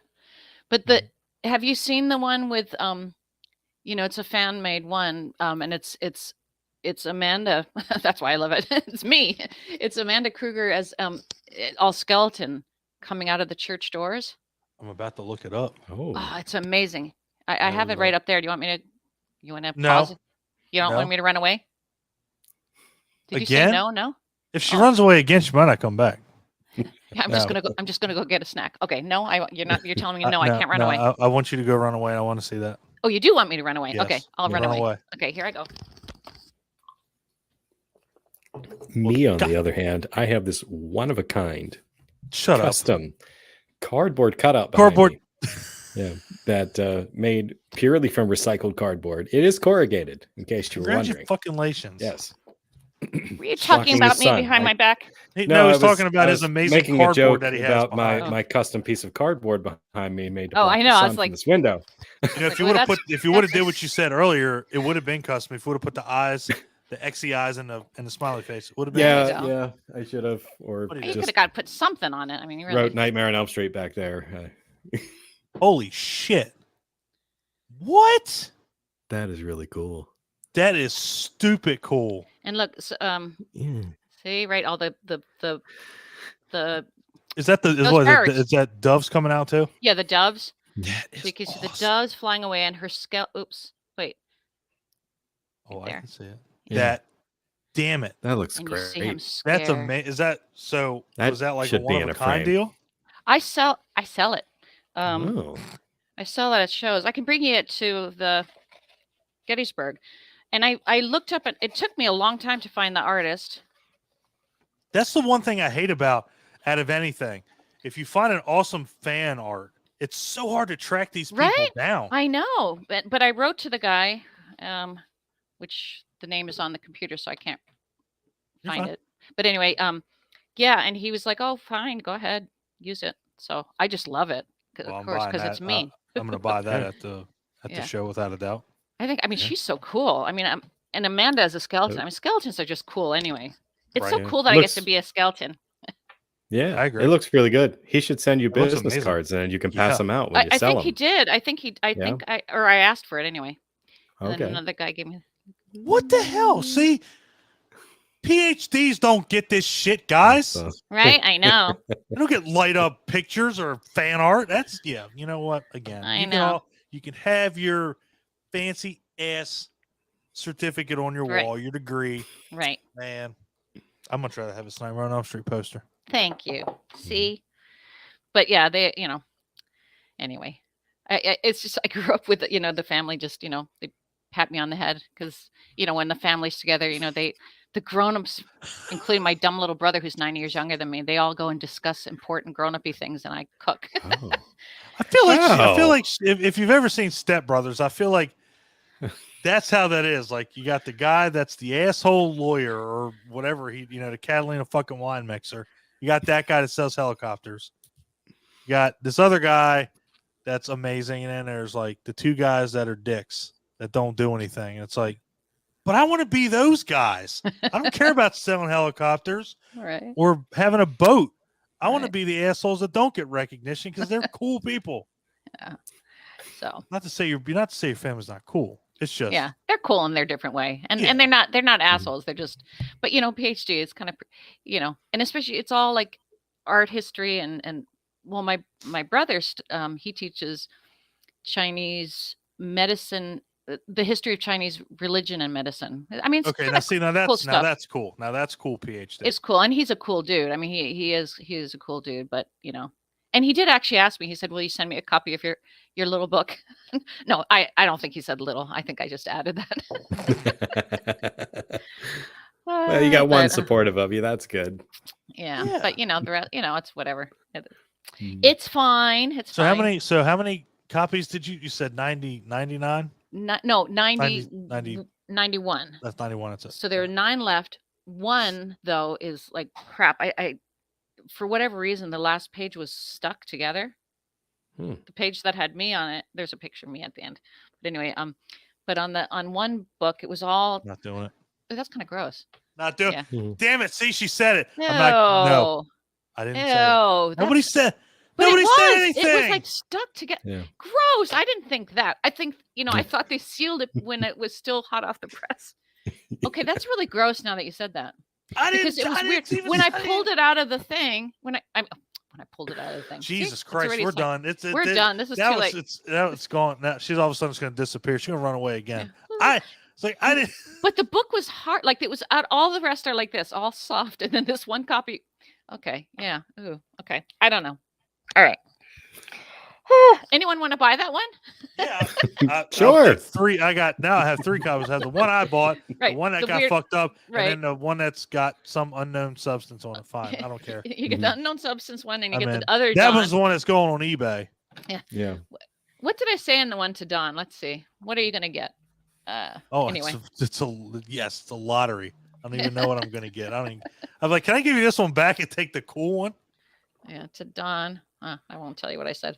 Yeah. To a face only a mother could love. You mean it's okay? It's okay. I'll take that. I'll take It's that. okay. That's what she Yeah. says about baby Freddy. Yeah, So I it's know, all right? right. I'll take it. I'll take it. Yeah. Well, that went way off the rails at the end, That and we totally don't even did. care. Like it's just. I don't care. If anybody else is offended, I'm sorry. I don't think anybody is. But we don't want to keep you on here. What the fuck was that? Sorry, I looked up and I looked down. I was like,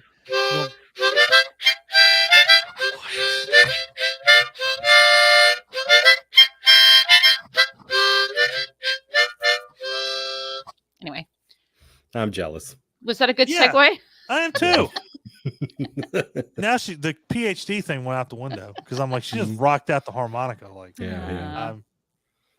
I'm damn. Oh, but you jealous know of what? the word. But with my strange family, so my my grandfather on the Chinese side, he was the secretary to Chiang Kai-shek, and Chiang Kai-shek was the president of China before Mao Zedong took over. And he ended up being in political prison and blah, blah, blah. But he was a very, he's extremely famous in Chinese history. And then his father, my great-great-grandfather, is a warlord, or was a warlord. And they actually, in China, they have these, they're not movies. I guess it's TV series, but they have these TV series of the historical warlords. And there's one with my great-grandfather, and they have like, it's almost like a, and I think he actually is a character on some game too, on some board game where they have warlords, but they like have fire behind him, and he's like this cool character because he was responsible for bringing Mongolia back into Chinese Chinese rule. Damn. So he had this crazy character with a movie about him with flames and everything. Yeah, so there's like a lot of craziness in the family on all the sides. And on my other side, my biological father was a Swiss composer and conductor from Basel, Switzerland. And he was the one that introduced the American audience to pre-Baroque music. Like if you listen to like that sort of, pre-Baroque, like all that Gregorian chanty type of music and stuff. He brought that because my father, my biological father, was born in 1896. And it's speaking of Gettysburg. So when I was in Gettysburg and I was like looking and I'm like, whoa, like Lincoln died in what year? If you look at it, like it wasn't that long. I think it was like 30. Right. So it's like 30 years after Lincoln dies, my father was born. And it's like, whoa, that makes you feel like history's so close. You can touch it. I mean, we are such a young country. We really are. But my father was 40 years older than my mom. Kind of gross when you think about it, but anyway. But he was like 60 and she was like 19. I'm like, oh gosh, wow. But anyway, it was common for a time. That's for a time at Bennington College, they were a little wackadoodle out there. But anyway, yeah. So there's craziness all over in the family line. Does your family like horror movies? No, they are a horror movie. No, I'm just kidding. No, they don't. No, none of them do. Like I said, nobody's seen Elm Street. I don't think anyone in my family's seen it. That's crazy. Yeah. So nuts. Yeah. But that's why I love you fans. Hey. You guys appreciate me. You like me. You like me. You really like me. Yay. We love you. It's I mean, and again, like I said, you're just a great person whenever you go to these conventions, whenever you're on these interviews, whenever you interact, you're just a great person. That's what makes it. That's what makes it worth everything is the fact that you do care, and that's some people just don't. They just do it for, I don't even know why they do it. They just do it to do it. It's like, well, why even bother? Get out of bed, go to a con, and be miserable. Like, why? Yeah, that I don't. Yeah, that I don't get. I mean, most of the other actors and people that I see at conventions are usually pretty darn cool, laid back, fun people. And if they're not, I agree with you 100%. Like, what the heck? Like, if you don't really want to be with fans, why would you do this? Yeah, it's just weird. Right. Yeah, no, you're right. And then no, also the super, so then okay, so maybe some of the struggling, maybe some people do it just because they desperately need money and it's a way to get some money now, But then there's the other side where there's the actors who are still acting and are very wealthy. And, when they're cool and fun, it's great. But when they're not, it's like, and when they charge like crazy amounts and you think you couldn't possibly need the money at this point. Like, why are you doing this? If you don't love the fans and you're not thanking them for keeping this, whatever it is going, I don't know. I have my opinions about it. You make, it's funny that you say it just like you did, because after meeting like Felissa Rose and Dave Sheridan, who, when we were talking, they've been in like 30 films together, right, or however many. And I think it's a real testament to the indie scene.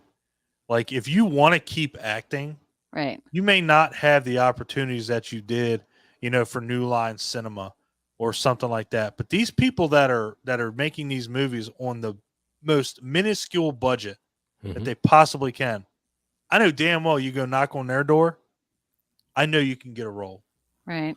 You have to be able to, because nobody's that washed up. Yeah. Nobody's that if they even not sense well that off. you'd be interested, they'd knock on your door. Yeah. That's true too. Yeah, Well, I that's the wouldn't go thing. So knock on theirs. actually, to do this film, like Mark, they've all gone FICOR, which I guess I have to do the film. And I was thinking, well, I kind of, I've experienced what it's like to not be, having the protection of the union, but it's different with this. It's different with this. I agree, and especially with with the horror film genre, like it tends to be a lot of very, very low budget.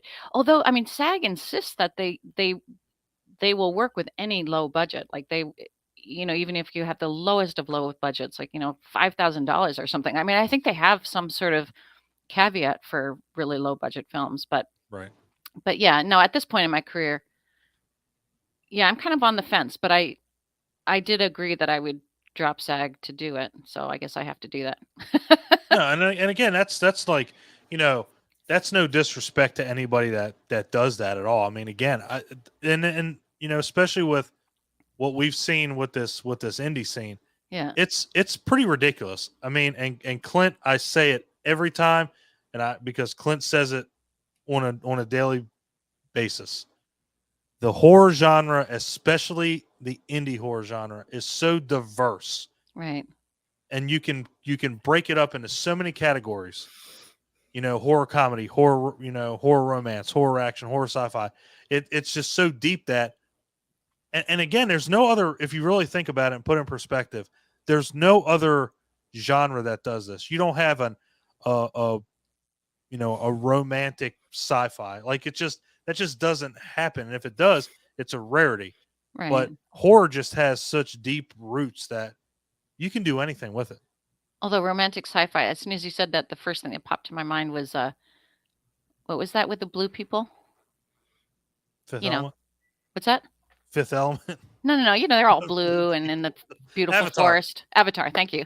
Oh. That's sort of a what?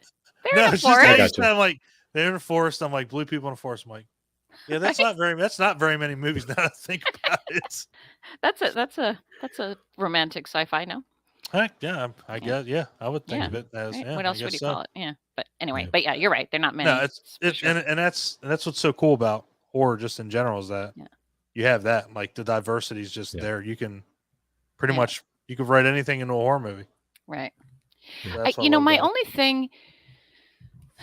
only thing with horror and gore, I mean, I get that, it's a huge escape for a lot of people, and it's a way to, and I've learned from, getting to know my fans, like, when things are really shitty in your life, there's two different ways you can go. Like, you can, if you're going through a lot of really awful, horrific stuff in your own life, you can escape through horror. And I think there's something cathartic with it, because you're dealing with horrific situations, but it's not real, and you can sort of, I don't know. But then there's another way where there's so much horror in your life that you want a break from it, like you want something beautiful and uplifting and spiritual or happy or fun, which, I mean, I tend to be like, if I'm going through something bad, I don't go deeper into bad. I don't want to watch it on film. I want to watch something totally different and enjoy. So I kind of had felt, that for me, it would be important to, like, just do films that are uplifting, that uplift people, that, but then I see the joy that people get in horror, and the community is so amazing. So I don't know. I'm kind of, It's a double-edged sword. I mean, it really is.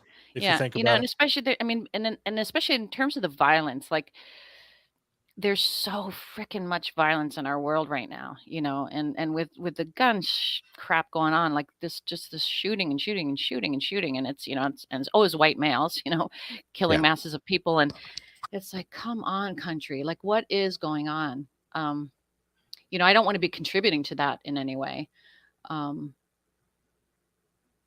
to get your pants scared off is kind of fun. Like, we all love, like, in the summer, that creepy, spooky stuff. There's something about it that's just fun. So, again, living in Japan, Japanese horror is so creepy and scary. Like, it's really, and they can sometimes have a lot of gore for sure, but often not. Often Nope. it's just you don't see any of it. It's all inferred, and what you think is coming around the corner, and it's usually this switch of something that should be beautiful into something really creepy, which to me is always the creepiest. Little dolls and clowns and beautiful women like that. Those turning evil is always much scarier than just a monster. Um, Mhm. so I I would totally agree. absolutely, independent films. I'm game. I'm totally, that's why I wanted to like get all white haired. I was waiting for myself to become like an old haggy lady that I can do like nice hag roles. But I mean, you can always dress me up as a hag, Mhm. So blacking out my teeth. keep, And so we're gonna keep on waiting. well, that Mhm. film, that the one, so in this Emerald Forest that I was telling you, that it's basically all horror film actors in it. Mhm. Mhm. So Darren Lee Culps is the guy who's producing it. I think he wrote it, and he's must be a horror fan because he's spearheading it and getting everybody in there. And I asked, I wanted to do a creepy role, so I'm playing like the wickedest witch, and she's like all like she comes out of the swamp and she like, eats spiders and is all haggly. So that's gonna be fun. So I'm looking forward to that. That sounds amazing already. Yeah. I And then want there to was see another film Spanish. that I was asked to do, an independent film, and it was about Krampus, and I wanted to play Oh. Krampus, and they said no, they have like a big stunt guy to play it, and I was like, can I play it? And they said no, and I said, well, can I at least be his voice? If it's not a real actor, let me at least do the voice. And they said okay, because I think I could do a really fun, cool voice. Damn. Well, that's cool. Yeah. That'd be all right. Yeah. Yeah, I'd Yeah. be all right with that. Yeah. 100%. Yeah. Absolutely. Damn. Yeah. And then just like a spooky old lady. I don't know. Why the fuck you want to be a spooky old lady so much? It's hilarious. I Like, don't know, you because it'd be can't fun. unless somebody dresses your ass up like that. It's not happening because you're not Mhm. doing a haunt as a spooky ass lady. Hmm. Because you're not Well, old. You're spooky, but you're not old. well, Not if you want to keep haggard. it new and exciting, you want to do Spooky. things that you've never done before. It's just Dawn? hilarious because she just says that how she says it. It's Dawn, you hilarious. don't think I'm spooky? I just said I think you're spooky. Said you're spooky, Yeah. but man, I'm looking at you. I'm gonna get like a letter. Wait, bomb how or does it? something. How can I be looking at you? Am I looking at you now? Am I looking at you now? Okay, here. Yeah. Staring contest. I'm gonna win because I got sunglasses on. I'm not taking. That's true. That's true. No, No. but It's I mean, and again, if you whatever ask you my want to do, kids. Ask my kids if I can be spooky. Yeah. that's different. But Yeah. no, I mean, again, I mean, that's what's cool about how you portrayed Amanda is that it already proves you can play whatever role anybody ever gave you. Doesn't matter. It's fun. Yeah. So yeah, that's one.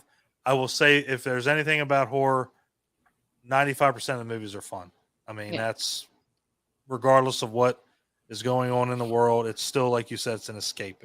You can get away from, you just shut it down for 2 hours. You don't have to think about it. And that's what I kind of do with Nightmare. Anytime I start it with the first one, I don't stop. Like that is just one movie. If you start it, you can't stop watching it. You're going through the whole series. Right. So, and that's, 10, 12 hours that you're not thinking about anything. So. And so what's the draw with like really like gore, like really bloody gore? Is it just like the factor? Like, I don't, I really, me and Clint have had this conversation. I don't really know. I mean, it's the thing about it is and if anybody, like my wife, she works for a hospital. Clint's wife has a little bit of medical experience. Like, Yeah, we she know watches television watches shows horror with medical dramas. Yeah, Right. Hey, that's Yeah. experience to me. But some of the things they can get it right, and it doesn't have to be over the top. But I don't know what it's cool because I guess it's just. I think it's the different. gross out factor. Yeah, a lot of people like to the see fear really gory factor. stuff just to find Yeah. out if they think it's gross or not. And that, Right. Like so many people are so desensitized to that and they're like, I've seen that 100 times, but it's really neat when you see something that's done differently, Yeah. Right. and it's Yeah. like, ooh, I've never seen a shot. But I like quite it more that realistic. before. That, Like I don't that need looked great, somebody's I don't need somebody's So- throat to get slashed and Sometimes spray I'm just against the marveling wall. at That the might work. effect itself. That- Right. and not really Yeah. taking joy in the fact that I'm believing someone's being murdered on TV, Right. Yeah. Do you think though that desensitizing, like, do you think it does play an act in some of these these, because it's usually like these mass shootings tend to always be a white guy, and usually between like 18 and say 30, right, or maybe 40. I don't know the age. I mean, it's and which is totally the video game era. Yeah. My sons say, no, it's stupid. Of course it's not. Playing these games violent games has nothing to do with it. But I wonder if the desensitizing of it does play some part, just that, they're saying that like that actually, like with those, what is it, I don't know my, right. Which has been doing most of the killing. They have games now, with sense around or whatever, so you can actually feel the sense of the gun, in your hand and stuff like that, and you get that, the reverberation, and then if you get so comfortable with that, I don't know, like what is, people have been killing people forever, but I mean, with this whole thing of going around, and taking joy. Well, who knows? I don't know if they're taking joy, whatever the heck it is that they're doing when they're doing this, like shooting into crowds of people. I mean, we just had it, just right 4th of July again, right? Yeah. It's just not stopping. It's like these, what is going on? Yeah.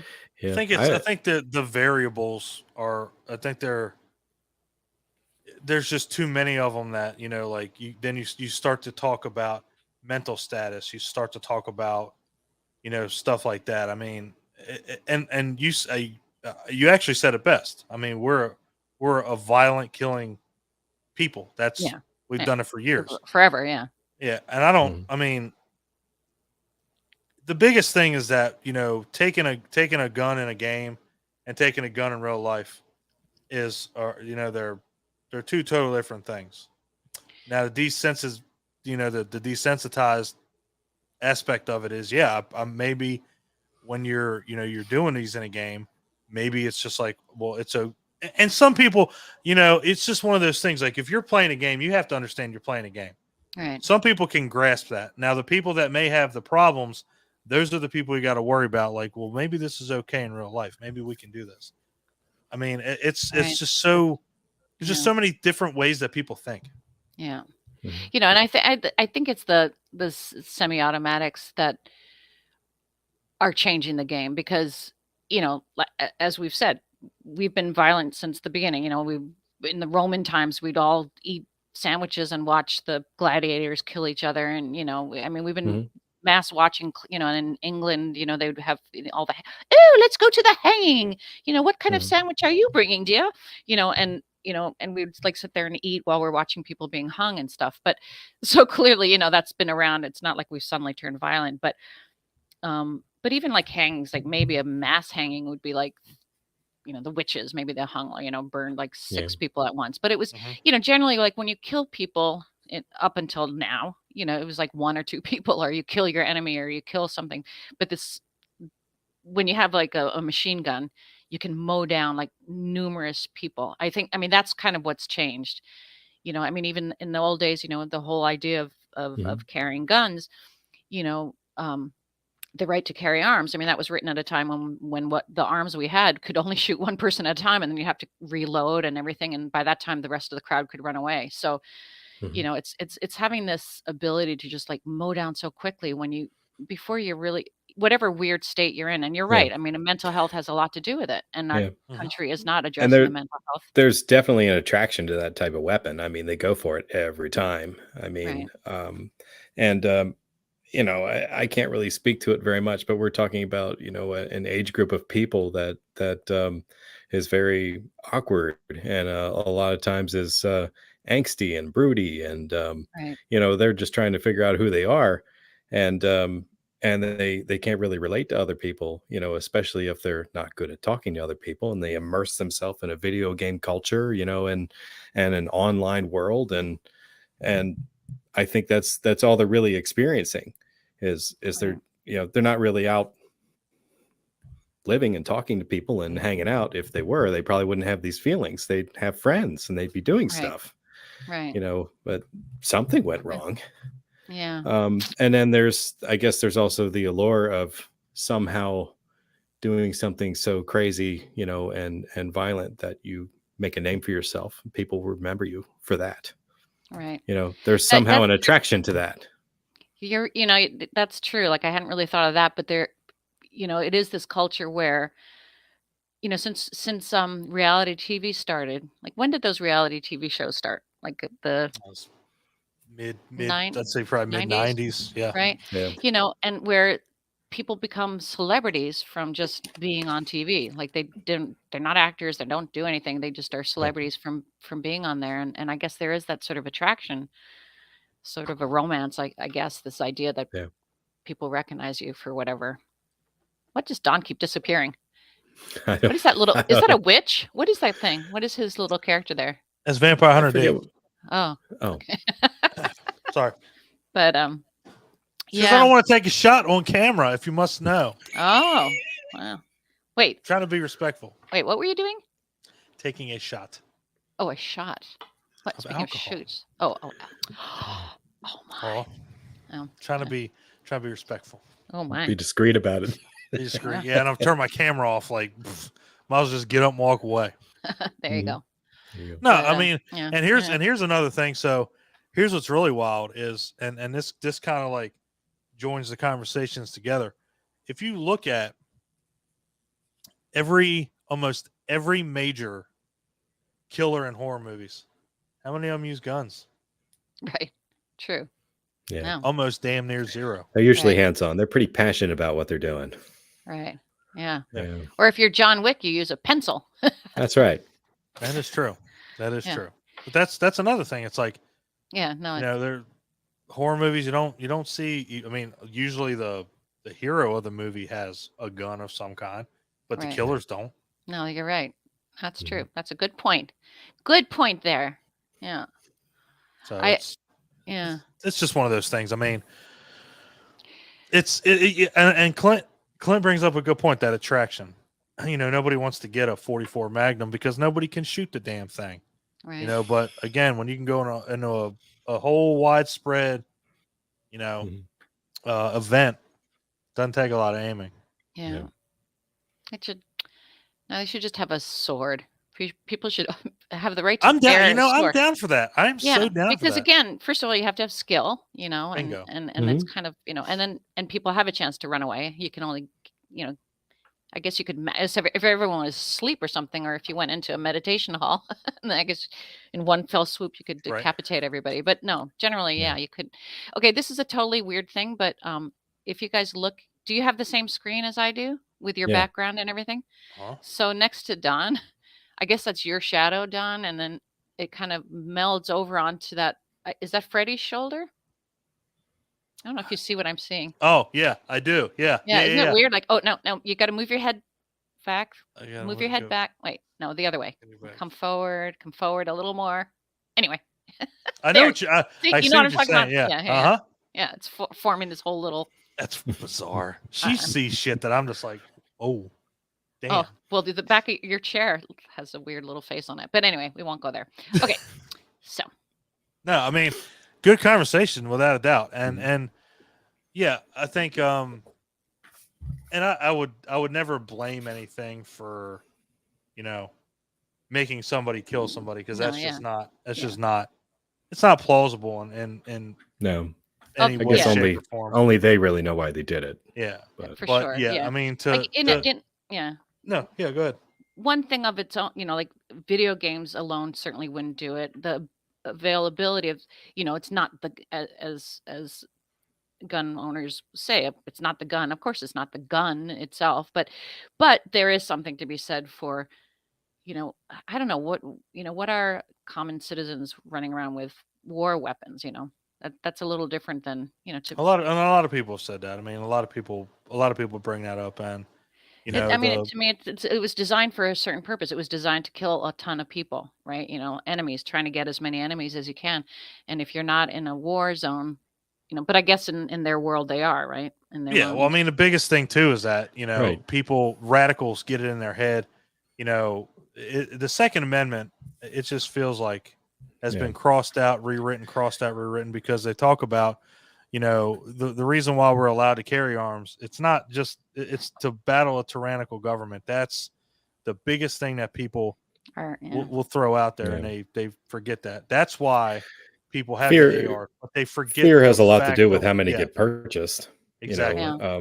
every time somebody thinks that there's going to be legislation that actually limits their ability to purchase something, they run right out and buy more. Yep. And Oh, buy I know it. that. Yeah. And it's never happened, and it's not gonna happen. It's like you guys. I don't know why everybody keeps worrying about it. Yeah, you guys are worried it hasn't about happened things yet. that aren't gonna happen. If it hasn't happened yet, it's not gonna happen. I mean, Yeah. it's just not. Yeah. Yeah. So yeah, And I'm sure there's a bunch of them that think that they're modern day Minutemen. That they stockpile all these arms in the event that there's something to fight someday. They're gonna. My old man, Right. that's terrible. I have like 4 guns, and none of them are ARs. Yeah. Right. So My sister had she I don't know if I doubt if she's gotten them back, but she had a whole lot of guns. But she was a farmer. She lives in Canada, and she had she hunts, and she had goats, and she needed her guns, but she was going through mental issues, very suicidal, and the RCMP came and they took them all away. Damn, really? Yeah, but they do Wow. for a period of time. Like if you in Canada, if people, I mean, and that's always the tricky part. I don't think it can just be like a neighbor just saying, "Oh, I think she's No. mental." I Because mean, that would be it scary. depends. That'd become like a witch hunt, right? Right. Yeah. But if there's hospital corroboration that yes, she's been in here trying to attempted suicide. So there was a situation like that, and they took away her guns. And I'm telling you, if she had a gun, She would have blown her brains out. and that's the one thing. Oh, this is getting depressing. No, but No. but It's a good conversation. well, it's an important conversation. The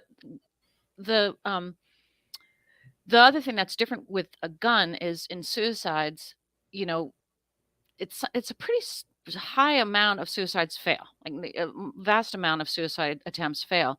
But when it's a gun, it's like 99% success. And, and especially think in the hands of a teen where, oh my God, I'm going to die. My life is over just from, whatever. And they really feel that like the jeans don't fit or, they wore the wrong whatever to school. And My first boyfriend.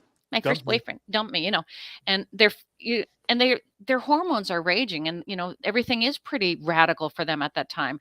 And if you're suicidal, you're feeling, and you've been picked on at school, and horrible things are going on. There's a harbinger right there. Bullying. Yeah, that goes a long way to messing somebody up. And that's always been around too, unfortunately, as we know. And in some ways, it seems like this younger generation is really much more open than we were. We meaning old ladies like me, and old like men like us. Well, I mean, it's your sexual preference, your gender, all that kind of stuff has become so much more open. I mean, do people get teased for being gay? Probably in some places, but generally not. Believe it. Oh, really? Still? Well, it just depends. I mean, that's the thing. It's depends where you are. You've always had homophobes out there. I mean, I guess so. Yeah. But I mean, I live in New York, so everyone's very, very liberal and open here for the most part about that kind of stuff. But and also just, I mean, it seems like this younger generation is a lot more accepting. Like if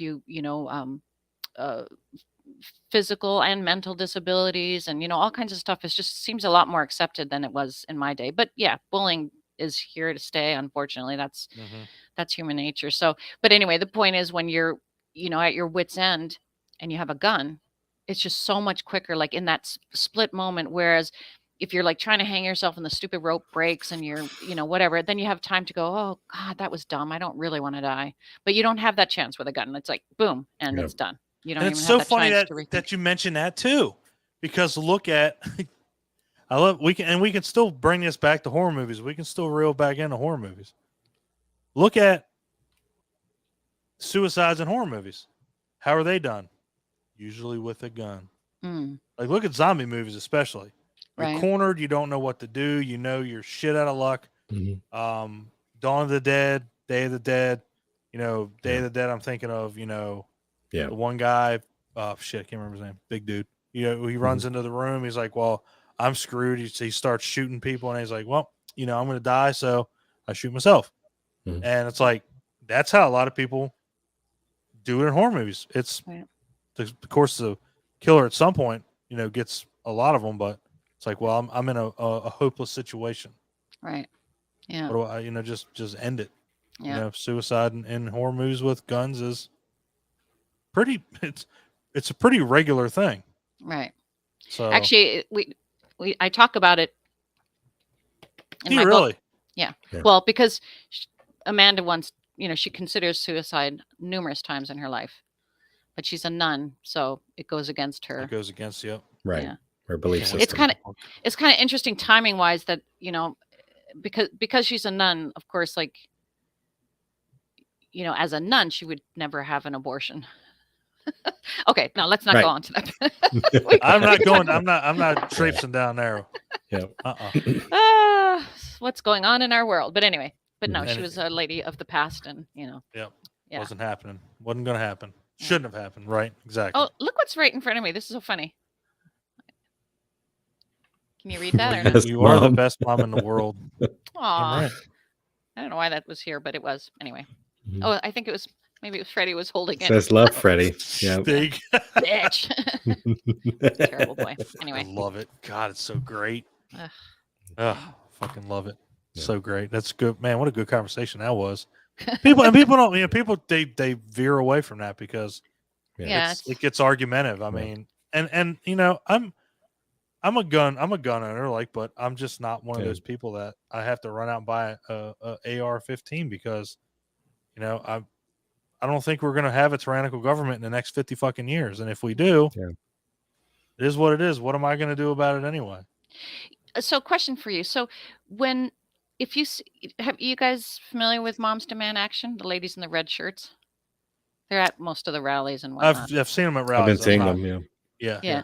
So, I'm one of those, and and it's I'm one of those, and it's Moms Demand Action for gun safety, and it's so funny because when we try to talk to people, they're people in Moms Demand Action who have guns, and it's not about taking, it's never Not about taking guns away. It's about trying to find safety measures to like, for example, one of the things, like the part that I'm involved with is this training. It's called Be Smart, and it's to get our to try to get our society and culture to a point where we feel comfortable. You both have kids, or do either of you have kids? Or He's got kids. I do. you got kids? I do. Okay, what age? She's 4. She's 4. So Mhm. so at 4, she probably hasn't gone to play dates without one of you there. No. Or you usually one of you go, right? But so she's going to come Right. to a point where she's going to be going to friends' houses when she, without you guys. And when that happens, like usually parents, we will say, like, if your kid has a nut allergy, you're like, oh, you let the person know my kid has nut allergies, or if they're allergic to cats, do you have any pets? And there's no issue with asking that. But we don't feel comfortable asking, do you guys have a gun in your house? And what we want to do is get to the point where it's just a conversation, like, do you have a gun in the house? If you do, oh, okay. How do you Is keep it it? locked up? Is it locked up? And Yep. they're separate. Okay. And if you feel comfortable with that, you have them over. Like, why don't you have the right to ask that? You should have the right to ask that. Right. It's a pretty big thing. Like, if you're worried that your kid might get an allergy from their cat, well, what if they, because these horrible, stupid, again, that's another horrible thing that happens with guns when they're not properly stored, is countless and countless of kids have shot each other, shot adults, shot Yeah. themselves because the guns are not stored properly. And these are Mhm. things, these are weapons that can kill. So if you're going to have them, be responsible. And most, I would hope most gun owners are, and the NRA certainly had started off as a very I love how educational. she said that. How it Yeah. started off, because man, they have fell off the. Yeah. But when they started, it was all about gun safety and, responsible ownership and teaching people, how to properly use a gun and whatnot. And then Yeah. it got bought out and turned into something that is not very nice, in Yeah. my opinion. But, Sure. so anyway, but that's kind of the things, we need to be able to talk about stuff without everyone always getting up in arms. Up in arms. Think of that. I Anyway. I definitely like where that's going, especially, like, you shouldn't be afraid to ask somebody, especially if it's your kid. That's Going my over- kid's coming over Yeah. to your house. Yeah. Yeah. I need to know if they're going to be safe. Shouldn't because you be again, allowed to know that? say Right. if they, Sure. if parents leave, do something, and my kid's old enough to watch your kid, Right. and then shit hits the fan. It's like, Yeah. at least no. I know if you guys decide to leave and whatever, Right. I know that I can trust my What- kids, and I don't have to worry about that because your guns are locked up or Yeah. in a safe. And it or often on happens with the parents are home, they're downstairs or whatever, and the kids are running around playing and they find it, and that's the thing is, if you ask the person, and that's the scary thing as a parent, forget even guns, like anything, like the first few times you're letting your kid go to somebody's house and you're not going with them. It's a scary thing as a parent. I've cried when I went into school at the 3rd grade and then I had to call my mom. It happens, right? So, but I think like if you call, if you're talking to the person, oh, I'm going to bring Joey over. Thanks so much. Can we bring anything? Oh, and then another thing, like if you have a swimming pool, is a fence around it? Those are important things. Just checking those things out so you can make a good decision based on what the information you get. And I think again, and you bring it up right there. It's like, well, the parents of the other kid might not think these things. Right. Like, oh, we don't have a fence around the pool. So we probably shouldn't leave these kids unsupervised at any time. Exactly. And you have that, then you can politely say, oh, okay, I'm just not really comfortable with that, unless you promise me they're going to stay inside, or, you can make those choices and, just, you don't have these horrible tragedies. And I think in terms of the gun question, like if it's a cool, responsible gun owner and you routinely lock everything up and you have your, ammunition separate and whatever.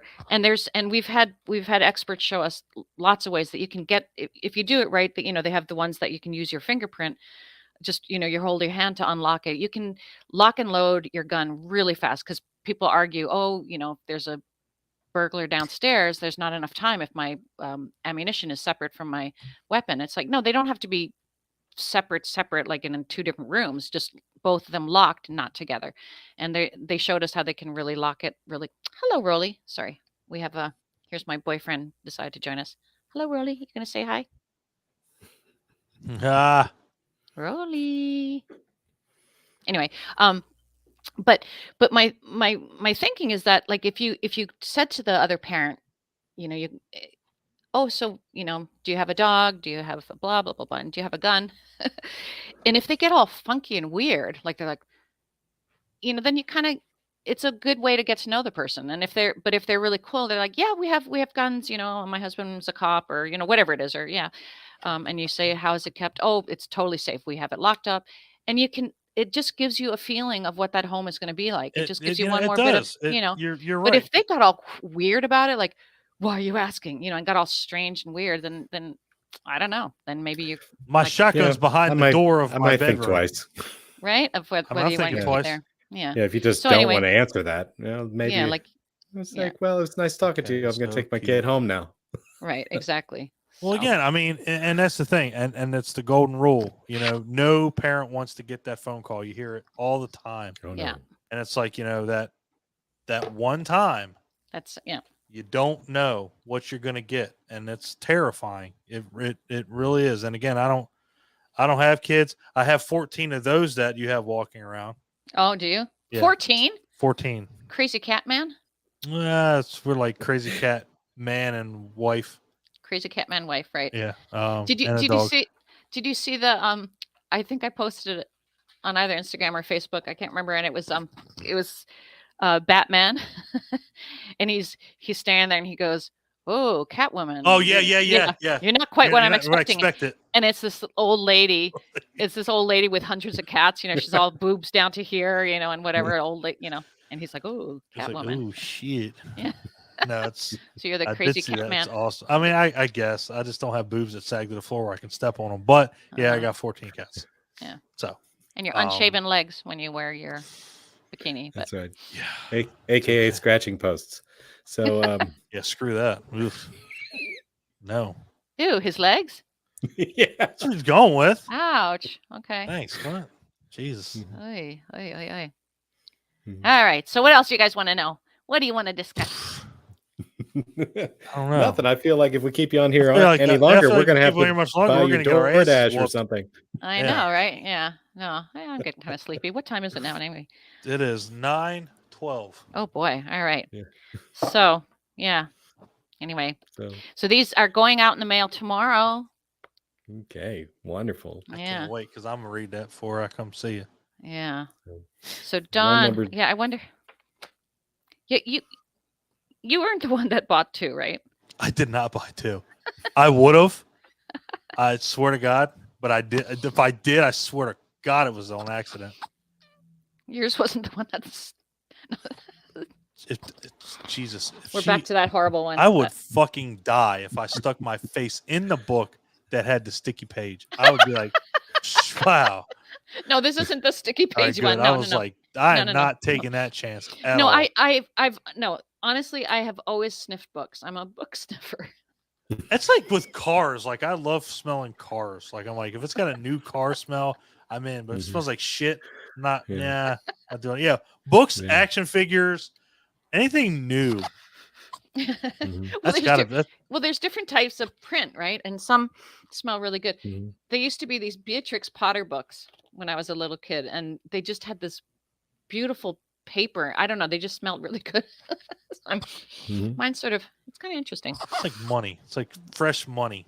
Like, yeah, I know what she's going through, Clint. You can look at us like we're weird as shit. I'm telling you. See, that's cool. What is going on there? You have no idea. Ooh. See, I don't have any idea because I'm going to need that book. You can't tell what that's about. Yeah. I'm going to need that book. Look like something with somebody's dad. Good. Yeah, somebody's dad. Oh, and then, okay, here, let's see. I'm going to tell you. Wait, where was it again? Okay, so somebody's dad. Test me. And he's wearing glasses. And what do you see? I see a child in the glasses. Okay. All right. Anyway, so. I can't read that book. Okay. Can't wait. Clint. So the book is out. 9. You can order one of the 9 that's still left. I can. Yeah, that's true. Yeah. Where do people go to do that? Since we're talking about so, they email Nightmare on Elm Street 5. No, Elm Street 5. Yep. You're oh shit! I got it. Elm Street 5. Damn it. Fan mail. Fan mail. That's it. Yep. Yeah. Elm Street 5 fan mail at gmail.com. And they just say that they want it, and Ellen will give them all their information. Wonderful. She's in PA. What's that? Is she in PA? No, she's PA. What? Ellen F. personal Min, assistant. PA. Personal assistant. That's what I was like. I read it too fast. That's awesome. Like, there are a couple bloopers, and I watched the video, and I'm like, they're not bloopers. That's gonna happen. But I'm like, damn, guys, especially the whiteout part. That was I weird. whited out 100 books. I sat there. So weird. But I just, because my husband's like, just don't white out the book. But it's a stupid sentence. Like, to have that sentence in there, just then you read the next page and it's like, that's really dumb. So those of you who don't know what I'm talking about, there was a sentence where, it talks about something that happened in 1959. And then you go to the next chapter and it says 2 years passed and it was now 1959.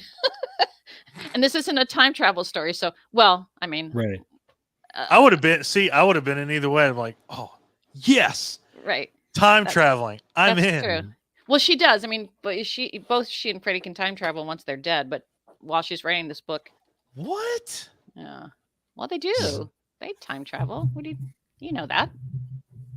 It's amazing, though. It's like the dream thing. I know, but still, like. Yeah, that's really I'm a sucker for time traveling. Anything. I love it. Did you read that book where the guy is time traveling back to when Kennedy was shot? Oh, I know exactly what you're talking about. Oh, is that a Stephen King book? Yeah. It was a Stephen King book, yeah. Yeah. No, I didn't read that one.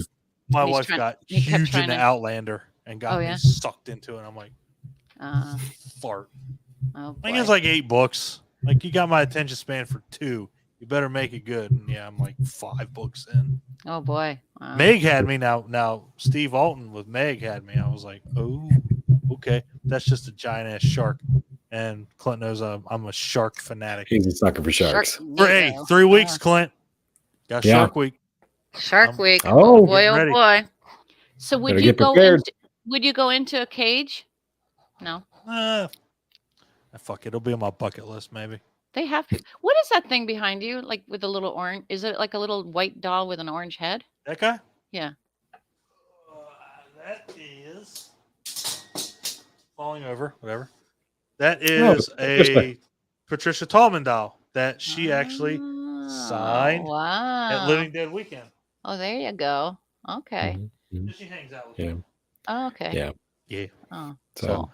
I knew Yeah. somebody was going to ask about that eventually. Like, dude, you Yeah, got a doll I behind can you? tell that. Yeah. Mhm. Well, after Phantasm in August, I will have a lot of cool things to show you from that people have made. So we'll have Wonderful. to. Do they bring a lot of stuff to you? They're making all. I keep hearing all these different things that fans are creating and It's making awesome. and doing and And stuff. see, that's So- got to make you feel good. I mean, seriously, it like, is people cool. make things for you. That's pretty badass. It is. It is. I mean, even this. I mean, I did pay for this, but not half of what it's worth. Yeah. It was a woman in Turkey. I had found. I saw her on. You know, I wanted a baby Freddy for a long time, but I can't. You know, I couldn't afford the real full body The one. prop That looks Yeah. amazing for just Doesn't somebody it? that That just does look made it. good. That looks ridiculous. Yeah, looks really good. You know, she is amazing. It's this woman. And I give, you know, I say her name on Instagram where I have a picture of it, but I'd been flipping through Instagram and it's this woman, I think she lives in Turkey, and she does these, and she's really beautiful looking too, by the way, you guys. But anyway, but she makes little models of things like, and they weren't all, they weren't monsters from movies that I know. Maybe they're European monsters, I don't know. Mhm. But she also had, you know, some actors like Bela Lugosi and what's his Boris name? Karloff. Boris Karloff and things like that. And so I just wrote to her and I said, wow, your stuff is really cool. Do you know Nightmare on Elm Street? Would you be interested? Would you make me a baby Freddy Krueger? And I showed her pictures and she said, oh my gosh, I would love to. So she made it for me. That You is, know, it's I insanity. yeah, I just paid for the material, but I think she's willing to make them for people. So anyway, I just think That's look at just- those eyes. It's so dumb looking. It's like, I mean, as far as good, that means good. That means good. Yeah, it means good. It's so Fire. Yeah. it's stupid good. My God, that's all you do is send her pictures. Yeah. Wow. God, Yeah. that's insanity. Yeah. That's There's so nuts. much talent. I mean, my God, there's so much talent out there. Yeah, no question But, about that. Yeah. Well, I'm excited. I'll see Mhm. you guys in Gettysburg. Yep. That's probably going to happen Okay. without a doubt. Yep. All And, right. Have fun in Spain. Have fun in Florida. And Absolutely. then hopefully you'll Thank have you. fun in Gettysburg, where the two of us Yeah. will see you. Definitely gonna drop by and say hi at your table. And probably spend some money while we're standing there, because that's what you do. It always happens. There you Always go. happens. Oh, Always we have happens. we have the glow in the dark Freddy. No, it's, Do you have any Amanda of the with things Freddy. left? Yeah. Those pins, yeah. Yep. Because Mhm. I sold a few when I first started, and I haven't. They've just been sitting in a box, so I have tons of them. I Oh, haven't. dude, I was yeah. so worried. I was Yeah. like, I want one of those so bad. Yeah, they're cool. So yeah, the horror Definitely. gods. They did a new one for Mark too. What did Oh, they that's do? right. On They his? did. They Yeah. did. Yeah, he'll Yeah, be there. his- yeah, their I'll guys. sell mine. I'll sell mine cheaper than he will. I'm gonna buy both of them either There way. you go. Yeah. But Well, it's no. funny. So, well, my agent Peter was like, you know, you got to Uh-huh. sell it with your autograph. But you know, if people are buying a lot of things with the autograph, because the autograph, you know, is the expensive thing as it is. So I don't know. People can just buy the pin. They don't have to do the autograph. You got to make your money Well, somehow. yeah. I mean, I know. Peter's looking out for you. I know he is, but That's yes. right. All That's right. right. We'll figure it out. Yeah. Well, What? once the college is all paid for, only got one more son's college, 3 more years to go. That's the big I feel like thing. I feel like all of a sudden we're gonna get some kind of an email. It's an Indiegogo. Yeah. Like- Okay. No. But No, all I'll right, be. well, College is done. Everything's half price now from now on. that's right. 50% off. Yeah. Or help me pay for the what? I mean, so your kids are just done in college. Like, it's all paid for and they're going. Yeah, well, One's already done and one started. one started, so it's still he's in Boston Northeastern. It's expensive school. I bet. 75,000 a year. I mean, who pays for that kind of stuff? That's nuts, man. It's insane. That shit This needs to get, country honestly, is, they need to write that shit off, if anything. Yeah. Write that's that great. out of anything. Debt like that. seriously, off. you know. That's education. Seriously. Absolutely. Yeah. Anyway. Mhm. Well, it's We been can talk. wonderful. Yeah, it has been. Yeah. I don't have a word Yeah. for it. She said wonderful. I don't Yeah. even have a word. Stupendous, phenomenal, fantastic, Mhm. Bodacious. What was it? What was that? bodacious. It was bodacious and bombastic was the other one. Mhm. It's been all Bombastic, that. though, bombastic sounds a bit like some kind of a flu or something, or a disease. Isn't there a It disease definitely like sounds that? like something where you're probably throwing up blood. So yeah, you're Ew, probably right. look at Don's shadow now. Now it looks like you're giving me the finger Yeah. on the wall. Yeah, Can you yeah. see that? Jesus Christ. Look at that. Your whole body's now changed. There. There Yeah. you go. Now I know how to control it. Ooh, there's your chair. Twilight Zone. Yeah. Love Twilight Zone. Clint. Oh, I love Twilight Zone. Yeah. Absolutely. Oh, that'll be a whole nother. You know what? We'll There you come go. on. We'll Yeah. come on. We'll talk about Twilight Zone We'll next talk about time. Twilight Zone. Absolutely. Oh, what about? Oh, sorry. Okay. No, go. Okay. So I can't think of his name. I can picture him where all he wanted to do was read, and he's always Burgess being Meredith. Yes, thank you. And then remember? And then everyone's died, and he's all excited. He's alone in the world, and he goes to the library. He's so excited, and he breaks his freaking glasses. Oh God! Yep. But you know what? It's life. That's Mr. Murphy. That's the Yes. Somebody should do a movie. Is there been a movie? There should be a horror film about Mr. Murphy and his damn law. I don't know. Law, all you gotta do is go on TikTok. Oh yeah, they got all kinds of Murphy stuff. I mean, people have that shit happen to them every day. Murphy's Law. Bang. Oh, do they? Oh, really? Yeah. There was movies kind of like that. They just didn't call it that. Yeah. Like was just, like you just know that. To a degree, I'd say that the Final Destination movies were kind of like that, where anything that could go wrong did go wrong, and it went perfectly together, like some Rube Goldberg Matrix or something to kill you. Right? Yeah. Oh, here's another horror film idea. Oh, sorry, I know. We keep trying. No, go. Please. No, okay.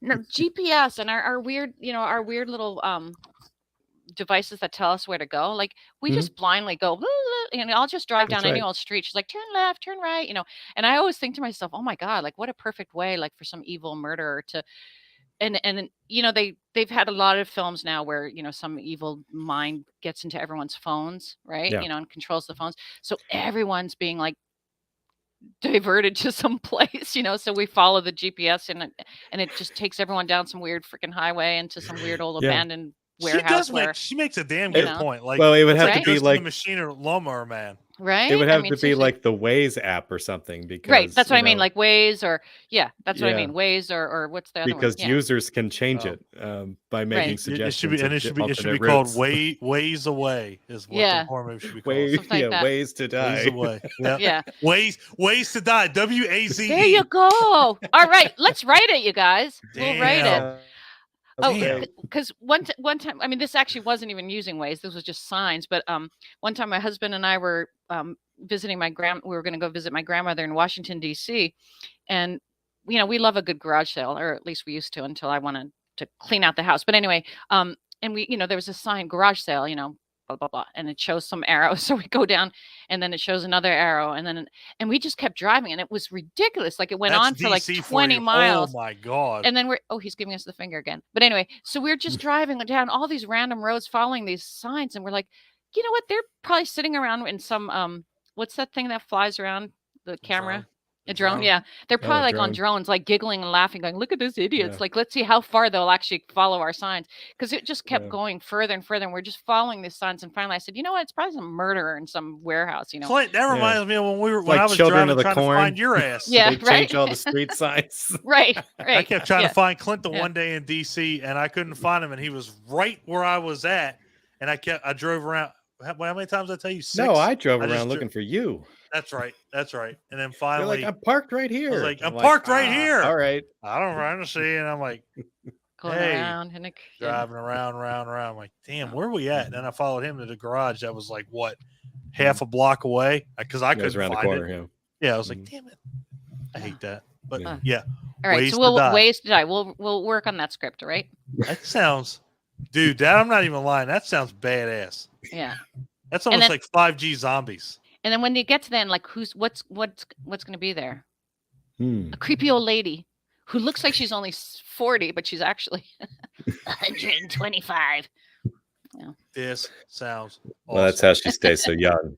That's it, right? Because she gets people lost on Waze. Fuck! This is a great movie. This is fantastic.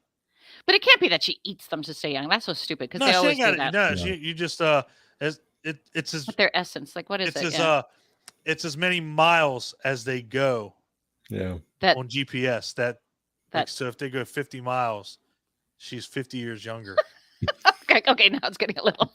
This sounds amazing. This is getting real now. All right. It's getting real. Okay, well, let's all look. You guys do we all have the same screen? Like you two are on the top? Yes, we're on top. So you guys look down and I'm going to look up at you. Does it look like the Brady Bunch? Are we looking at each other now? But yep. Clint, you got to sign us off, baby. Yeah, that's right. You got to make sure we get her out there. That's right. So thank you so much for joining us one more time, Beatrice Boepple. It was fantastic having you on the show today, and we will definitely see you at the end of August. And I'm just going to say on behalf of Don, don't let the bad ones ruin a good time. And as for myself, I hope you find movies that haunt you. Good night. Woo! Good night. Good night. Sweet dreams. Sweet dreams. Sweet dreams.